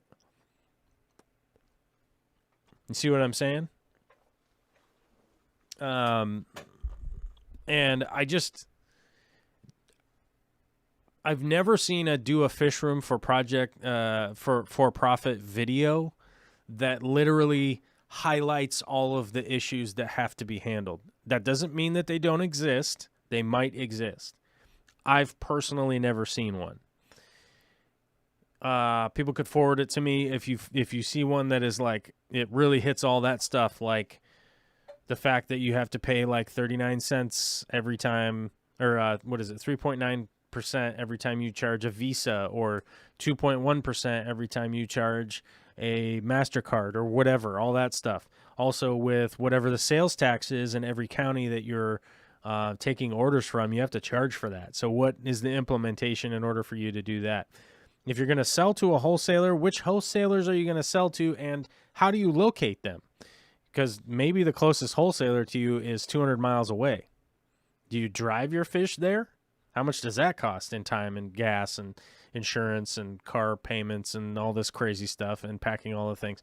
There's a lot that goes into it, and I think everything that I've seen out there hyper simplifies what it is if you're going to be doing something for profit. And the reality to me is that you have to start selling to customers at retail prices in order to make money in the United States, and you're still going to be at a monumental deficit compared to just about anybody else out there, realistically.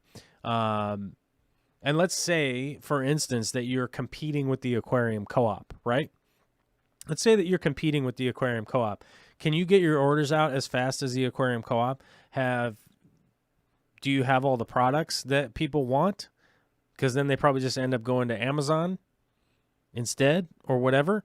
It's extraordinarily difficult right now in the market to really be competing with the companies that really have it together. You know what I mean? Can you compete with Amazon? Can you compete with Bulk Reef Supply? Can you compete with Greenleaf Aquariums? Can you compete with whatever? You know, I mean, the list goes on.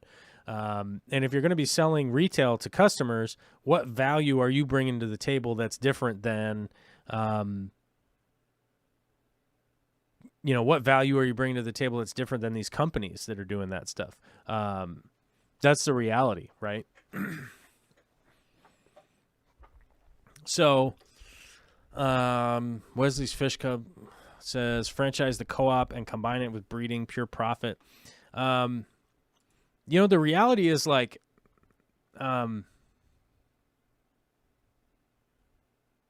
no, like even just like with all the moving parts and pieces and all that kind of stuff, like I don't think that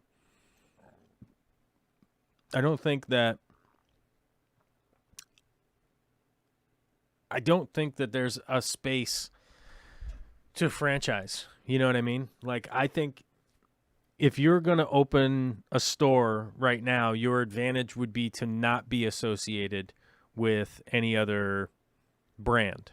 You know what I'm saying? Because if you open a franchise, you're immediately going to have to follow all of these procedures that maybe don't work for where you're at, right? JH Aquatics here. What's up, dude? Says, I don't think the idea is to compete, but yes, bring your own value that is unique. Bringing your own value that is unique is competing, right? That's competing with another business. If you're buying and selling or selling to customers, like you are operating as a business, you are in direct competition with other businesses, especially if you're selling the exact same thing that other businesses are, right? If I decide to start selling toothpaste, like I'm in competition with Johnson & Johnson, whether I like it or not. Like whether I'm like, oh, I don't like that I'm in competition with Johnson & Johnson. You still are. You still are in competition with Crest and Aquafresh and whatever, all that other stuff, whatever toothpaste. I don't know. There are a million toothpastes. You're in competition with them, and you're also in competition with all the international companies that are providing stuff, right? So if you're looking to get like fish eggs or something, as like Mickey says, mops are floating plants for collecting eggs. So let's say you're going to start a fish egg company, right? You're in competition with all of the people doing that in Thailand, Taiwan, Vietnam, Japan, UK, whatever, because most fish eggs can be shipped internationally as long as they're packaged not in water, right? So like killie eggs and stuff like that, they can be shipped international.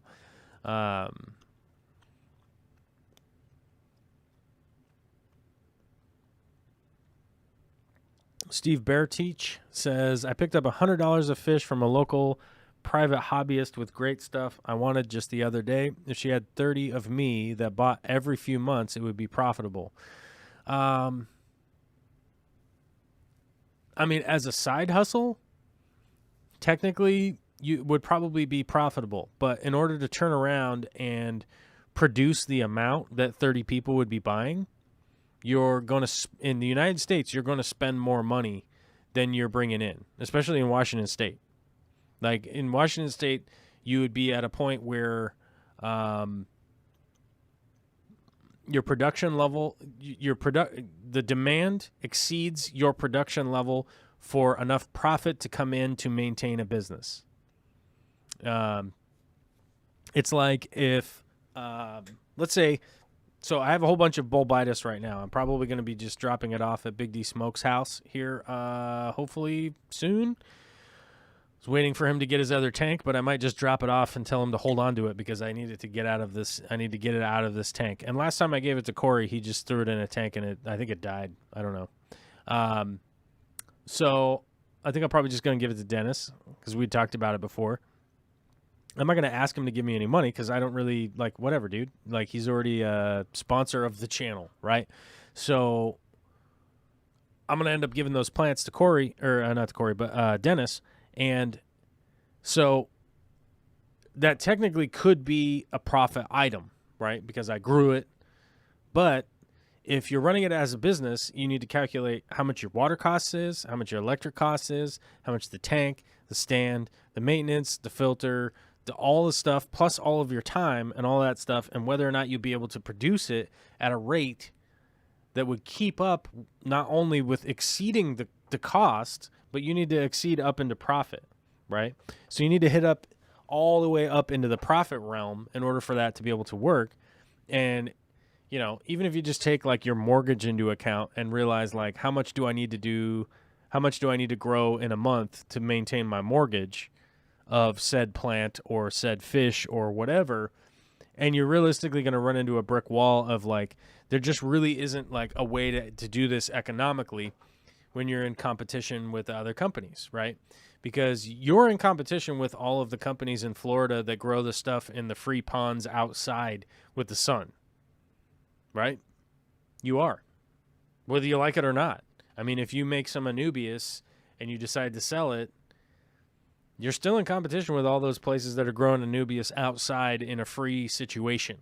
That basically all they're doing is just paying the labor for the guy to go out there and check on it and make sure that it's going good. You know what I mean? Melly just tossed a bucket of HB Japan. No one wanted it, just right into the compost. Yeah, it sucks. But it is what it is, you know. In large tanks, when having only one pair, fry might pop up in between floating plants. Easy to scoop up. Yeah. I think if I was breeding in like a 55 like that, I mean, I would probably just go a couple of sponge filters, couple mops, and then realistically just be able to do water changes. I'd probably do a floating plant, realistically, like water lettuce or something like that. That's easy to maintain and doesn't get out of hand. Like if you had duckweed and stuff like that, it starts to grow like all buck wild and you just... it's all over your hands and stuff whenever you're reaching in there, and it makes it a pain for doing water changes and stuff. But I like to have some kind of floating plant be the cover in the breeding tanks, even when I was doing betas and all that kind of stuff, for sure. Pipe X is asking, is inline CO2 better than using just a diffuser? Yeah, in my experience. Yep. It's more time for it to be immersed into the water column. GH Aquatics says, like my father always told me, there's always someone bigger. I mean, generally speaking, like there is always somebody bigger, but like you could definitely have a position that you could compete, right? Like if I lived in Florida, I would most likely set up a bunch of outdoor growing bins and trays and stuff. So if you're looking to get into that, it's you're basically looking into aquaponic, hydroponic, rolling tray tables. And I actually, there's a local company here in Washington State that has them in stock, and I'm actually going to drive down and buy a couple. It's in Vancouver, Washington, so it's a bit of a drive, but not a big deal. When I set up my greenhouse, I'm actually going to go get 2 of them. So someday, if that ever happens, then you guys will be able to check out what the hell I'm talking about. But it basically is, it's an aquaponics table. So you're basically running your water out of a sump aquarium up into the table, and then all the plants are growing up into the air. And I likely am going to be doing that with probably some aquarium plants and everything like that, just to continue working on that kind of stuff that I like to work on. But will I sell them? I mean, I'll probably just bulk sell them to somebody at some point in time, or maybe I'll just give them away to locals, which is what I end up doing more than anything else these days. And the reason for that is you might spend 4 hours working out shipping details, billing details, what it is that somebody wants, packing it up, putting it in a box, going to the post office, doing all that kind of stuff. And by the end of it, you realize you made like $11.38, and you're like, okay, so in 4 hours plus all the other time that I worked on this, I made $11. And we were speaking about McDonald's earlier. You know what I'm saying? You could have made more money just going to work at McDonald's. So, what's the plan? That's what I'm saying, is that I'm watching businesses go out of business because they have not been able to even remotely adapt to the new situation that we're in right now with the pandemic that's going on. One of the businesses that I worked for that was in business since 1954 just closed yesterday because they were unable to adapt, unable to figure out how to deal with the pandemic, the lower turnout for customer base, all that stuff. And it's a shame. It's a shame to watch a business suddenly shut its doors after, I can't even do the math, 76 years, right? Because a pandemic slowed everything down, and there wasn't a whole lot that they could do to really figure out how to streamline their business and deal with the competition that they're dealing with. It's not like people stopped eating food. You know what I mean? And, it's a shame, and it made me really sad, to be talking with my friend last night that was in charge of that restaurant, heavily invested in that restaurant. And they're just like, yeah, we just had to shut, there's just nothing we could do. And right now it's October 12th. Okay. They have not hit the down season yet.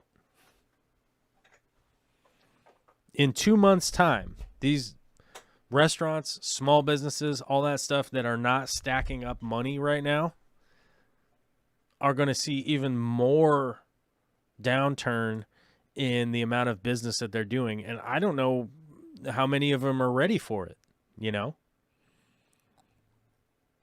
And those are established businesses. Those aren't even people starting out right now. And I just don't know that there's enough people that are really really savvy and ready to put all of those plans in play so that they make sense, so that they make sense. They're able to follow it. And every single duck is in a row, is ready to go, and they're going to be able to follow through on it. Mike Kinseth is just hammering down on the Super Chats. We got the fist bump Super Chat. We got the 100 Hundo Super Chat, and the sunglasses emoji dude. Speaking of the sunglasses emoji dude, Vicky and I have been putting money into getting eye surgery because I'm going to try to get LASIK before I get too old here. And it looks like sometime at the beginning of the year, next year, I might be able to have enough saved up, and we might be able to do it. Dave's Aquarium says National Restaurant Association says we've lost 20% of restaurants and will lose 40% more without major assistance. Yep, most likely. It's and we're going to lose a whole lot of businesses. We're going to just keep losing them. And I'm not trying to place the blame on the owners and operators and managers and all the people there and stuff like that. But if you weren't able to like shift your business in this situation and make the streamlined changes and stuff to continue to be profitable, you're not going to make it. And I don't think that there's a lot of people that aren't in business right now that want to jump into doing a business that is pretty technical, like running a fish room for profit, that are like prepared to handle all of the stuff, all of the stuff that goes into that. JH says DoorDash, Grubhub, Uber Eats have kept the restaurant I work at alive. Food delivery is king right now. Yeah, I think food delivery is king right now, but I think the reality is how much the surcharges and all that stuff that's going is just milking the restaurants into going out of business. I mean, or bilking or milking. I don't know. Is it milky or is it bilky? Who knows? But, you start to look at, average, an average profitable restaurant's only making like 11% off each food sale, by the time you're done with everything. And if you're paying a $5 surcharge to a delivery company that just comes right out of the billing, that's, even if it's a $50 bill, that's 10%, and you're down to 1%. And then now you're at a margin that just makes no freaking sense. If somebody farts too loud one day, you're in the red again.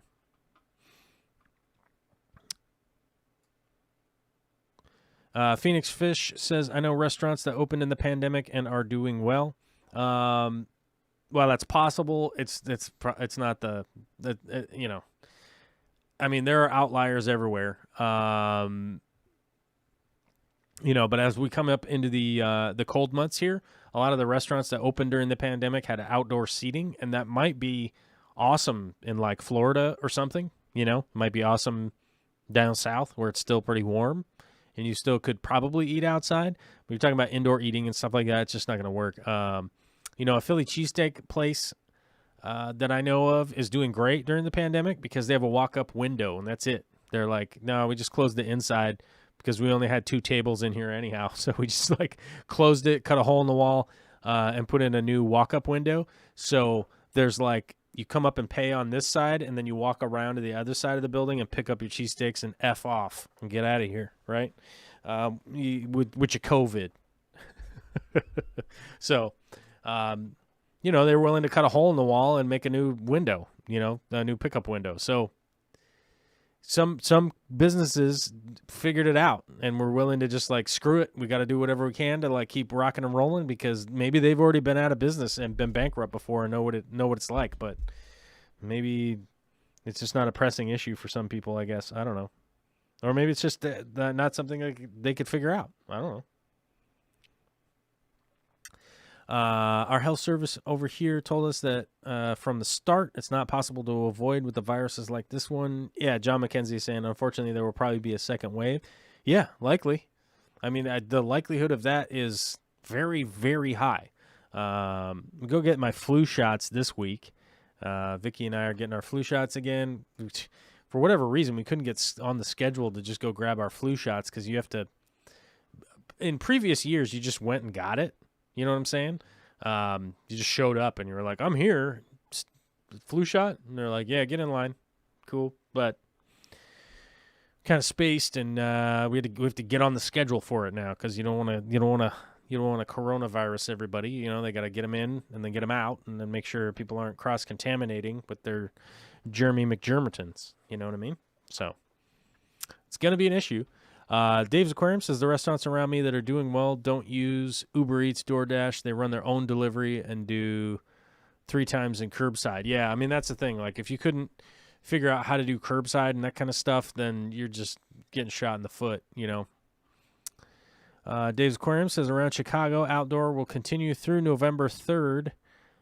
Half-sided tents with heaters. Did that yesterday. It's not awful. Yeah, yeah, I think, there are some people that can afford to set up a tent and stuff like that out in the parking lots and stuff like that. But A, if you don't have a parking lot, or B, it's snowing outside. I mean, what are you gonna do, dude? Like, I don't know anybody who wants to just sit outside in the snow and eat some pizza. Is there an outlier that's into it? Probably. They probably got 10% polar bear in their blood or something weird. And they're like, dude, I like to eat my pizza in the snow. And you're like, okay, you're weird, but that's not normal. That's not a normal behavior. Let's see what we got here. Oh my gosh, we got a $2 Kiwi Super Chat spoiler alert from Joel G.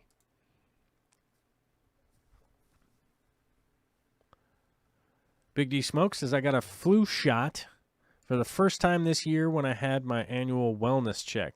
Yeah, I mean, it realistically is a really good idea to get your flu shot. Most people that get sick in the winter don't actually have influenza. You guys got to know that and go look it up, dude. I learned this the really weird way of running crews of restaurants and stuff like that for a long time. People would get sick. They didn't have insurance or nothing, so they wouldn't go to the hospital. So we would have to like sponsor them to go to the hospital to get checked if they had the flu. And I swear, they never had the flu. They always had a cold or some kind of whatever that was going around, but it wasn't influenza. It almost seemed to almost always come out negative. And it turns out when I went to go look into it, the Department of Health was like, yeah, most people don't get the flu. They just get sick, because it's wintertime.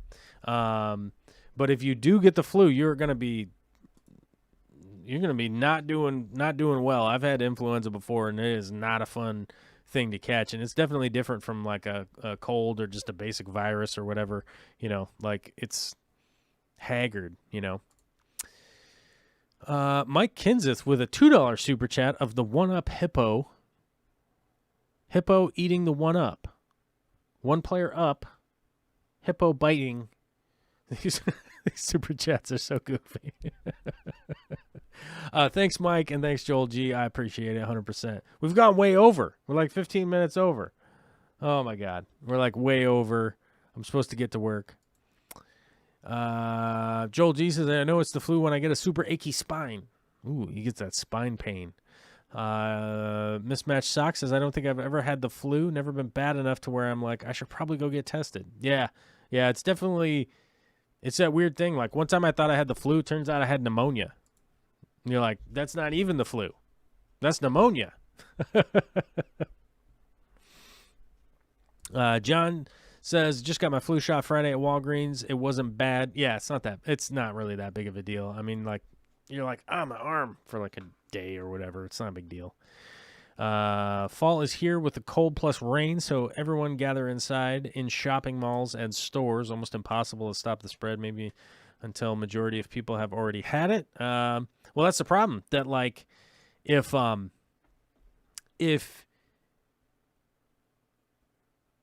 we don't know the immunity. We don't know like the level of immunity that you get if you get COVID, like, or how long it lasts, or like how bad you have to get it to get immunity. It's like,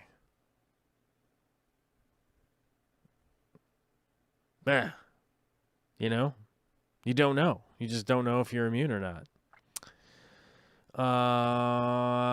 Had my LASIK surgery from tainted meat. I like the tainted meat. It's funny. I had LASIK surgery 20 years ago, and it was one of the best things I ever did. That's what I hear. That's what everybody's told me. I've been wearing glasses for like 20 years now or something like that, and I would rather not have to wear glasses. I can't tell you how many times I've been out trying to take pictures of stuff in the rain or whatever, or just the cold, smarmy weather out here with my glasses all fogged up, or rain all over my glasses and stuff like that. It's not good. I mean, it's not the worst thing, but it's also not great.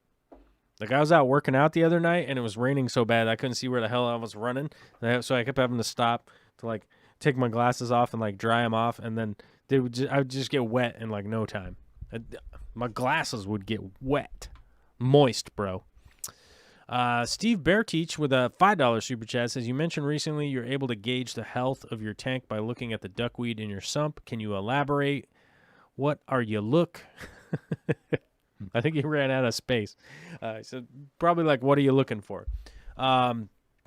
So I do keep a bunch of what I would consider to be beneficial plants in my sumps. I do keep some duckweed in there. I do keep Riccia in there. I'm making a video about the Riccia in the sump and like what I do with it.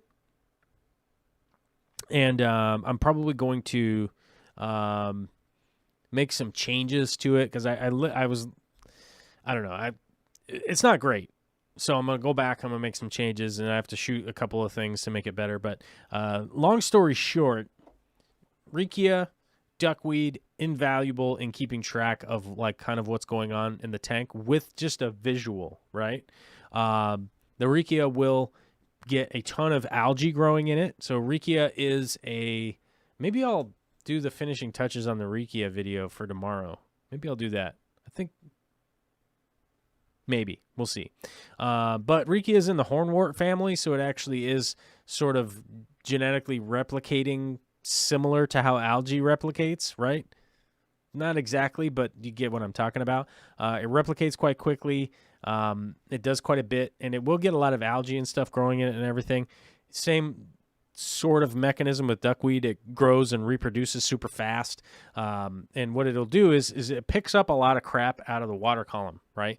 So they're both plants that will grow faster when it's more advantageous for them and rapidly because they're I'd have to look at my notes, but it's basically like the single cell replication, blah, blah, blah, right? So it's a little bit confusing, but I'm basically just looking to see if it's replicating super fast. So if I have duckweed that's like dying off down in the sump, that means it's probably time for me to do a water change because I'm running out of what would be considered a healthy environment for duckweed to quickly and efficiently replicate because I have light down there. Duckweed always has CO2 because it's floating on the top of the water, and our CO2 level's at 400 million now, whatever the hell it is.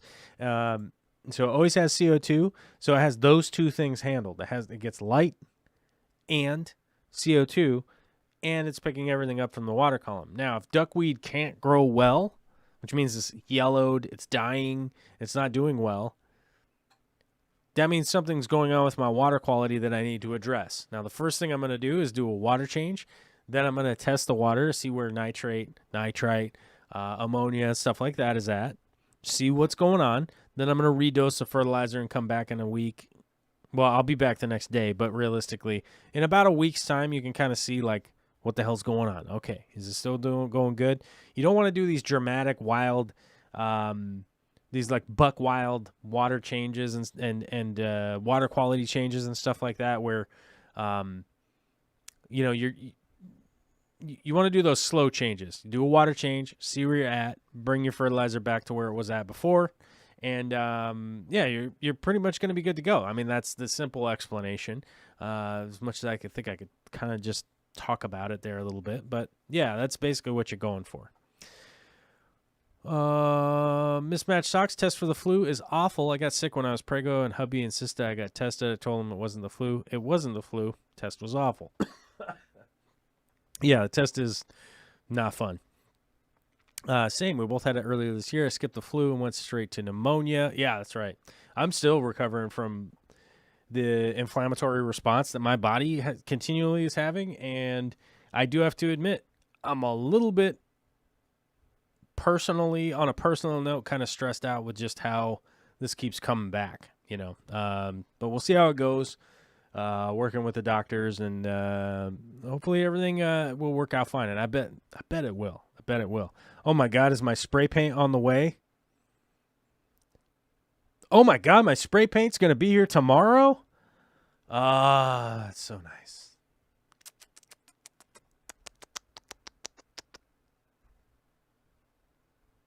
What? Won't be home on the scheduled delivery day? Simply redirect your package to a local UPS location. No, No, just send it to the house. That's where I had them sending it to. I got a big-ass box of spray paint coming, and I just got it's coming tomorrow. I'm so excited. I thought we were going to have to wait like a week or something crazy. That's nice. That's so nice. Vicky and I are working on a cabinet that you guys will get to see at some point in time. We didn't do like a time lapse or anything goofy like that. We just legit we'll have a hold on, I'm trying to delete all these goofy emails that came in. There we go. We're working on a cabinet for down here in my office.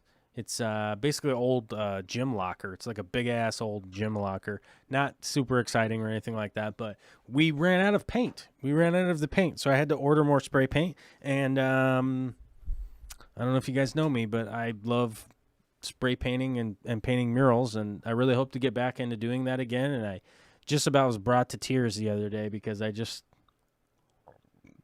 haven't been able to do anything like that because this year sucks. I don't like this year. I don't want to do this year again. You don't have to outrun the bear, just outrun whoever is with you. That's right.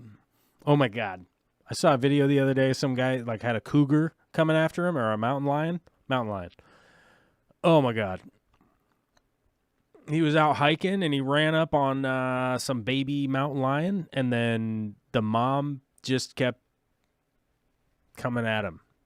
And he kept walking backwards, and he kept walking backwards, and it was not working. What if you have to choose between two paths to escape from an angry bear who just stole your specs? Don't know. It's Nature Man says, COVID almost killed two of my brothers, and they are young and healthy guys, one on the West Coast, one on the East. This thing is serious. Yeah, 100%. I take it seriously. I'm not going to get into it, but I've recently been around some people that just don't take it seriously, and don't really know how I'm going to address that, but yeah, it is what it is. I just do the best I can. Wash my hands, wear my mask, stay the F away from people as much as possible. Yeah. Steve got a shingles vaccination the other day. Major dude effects, muscle pain all over, weakness, big red hot circle around the injection site. I would call on that one. I would call your doctor and make sure that that's normal. Because I don't know. I'm not a doctor, so would see what's up. I've had it. Mickey M says, I've had it and have antibodies. Still not sure what the effects will be in the long run. Have very poor taste. Oosh. Yeah, that's rough. Sorry you caught it, dude. I hope the antibodies can stay around a long time. I think the unfortunate part is the initial sort of research stuff is that it's not necessarily hanging around that long as far as the immunity. The immunity's not staying around all that long.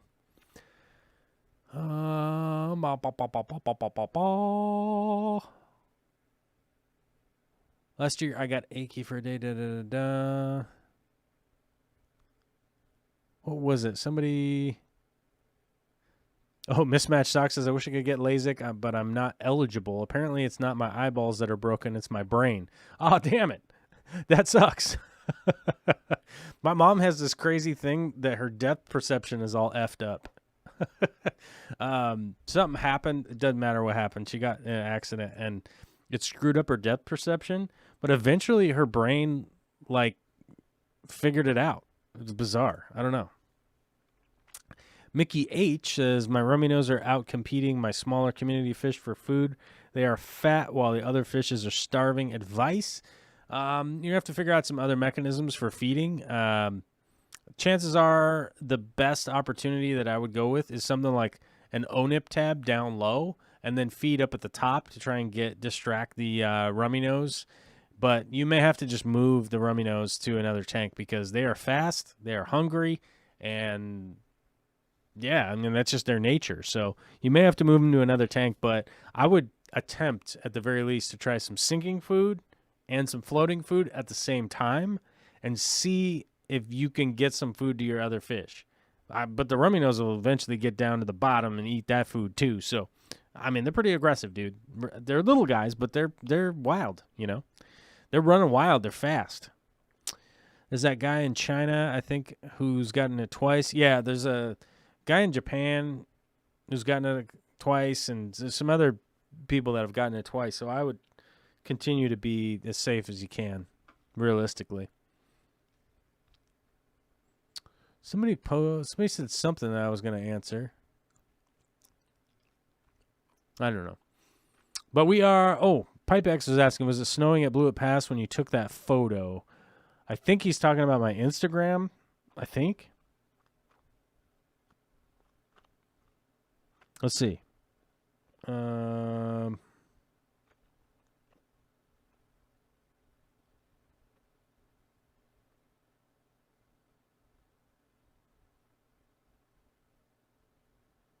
Let's see. Oh, this picture? I'm guessing this picture. Looks like my Instagram, I guess, is what he's asking about. And I would say no. That was actually sunny out. That was like summertime a while back. Hello, what's the best advice to catch fish in a fully planted tank without destroying everything? Good luck, dude. Good luck. But fish traps are probably the best method that you could go, which would literally be in the take a 2-liter bottle, cut the top off, flip it around, stuff it back in there, put fish food in there, put it in the tank. They'll swim in, can't swim out like a crab trap. That's going to be your best bet, realistically. Because if you got good food in there, the fish will go in there and they won't be able to figure out how to swim back out. Or you could buy like a fancy fish trap on the internet somewhere. I wonder if there's one.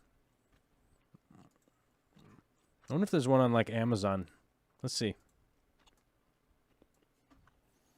Aquarium fish trap. That thing's $60. They can just F right off with that nonsense.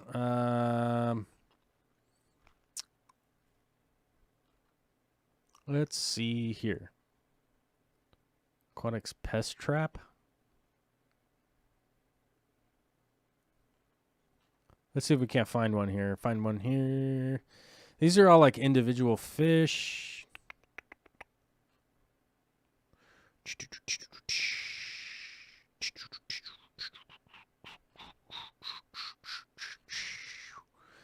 Yeah, I don't know. These damn things are like $50, dude. I don't know if I can. I don't know if I can honestly recommend that. But dude, if you're a baller and you want to buy one, here we go. I've used one like this. I got for free a long time ago. But this one's like pretty good for catching, some fish. You know what I mean?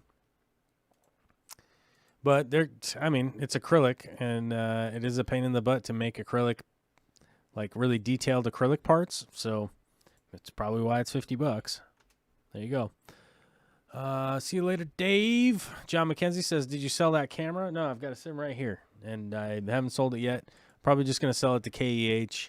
They're a company that buys and sells used camera stuff. And, I posted it locally at the price that they were going to give me for it. And I was hoping just to sell it locally.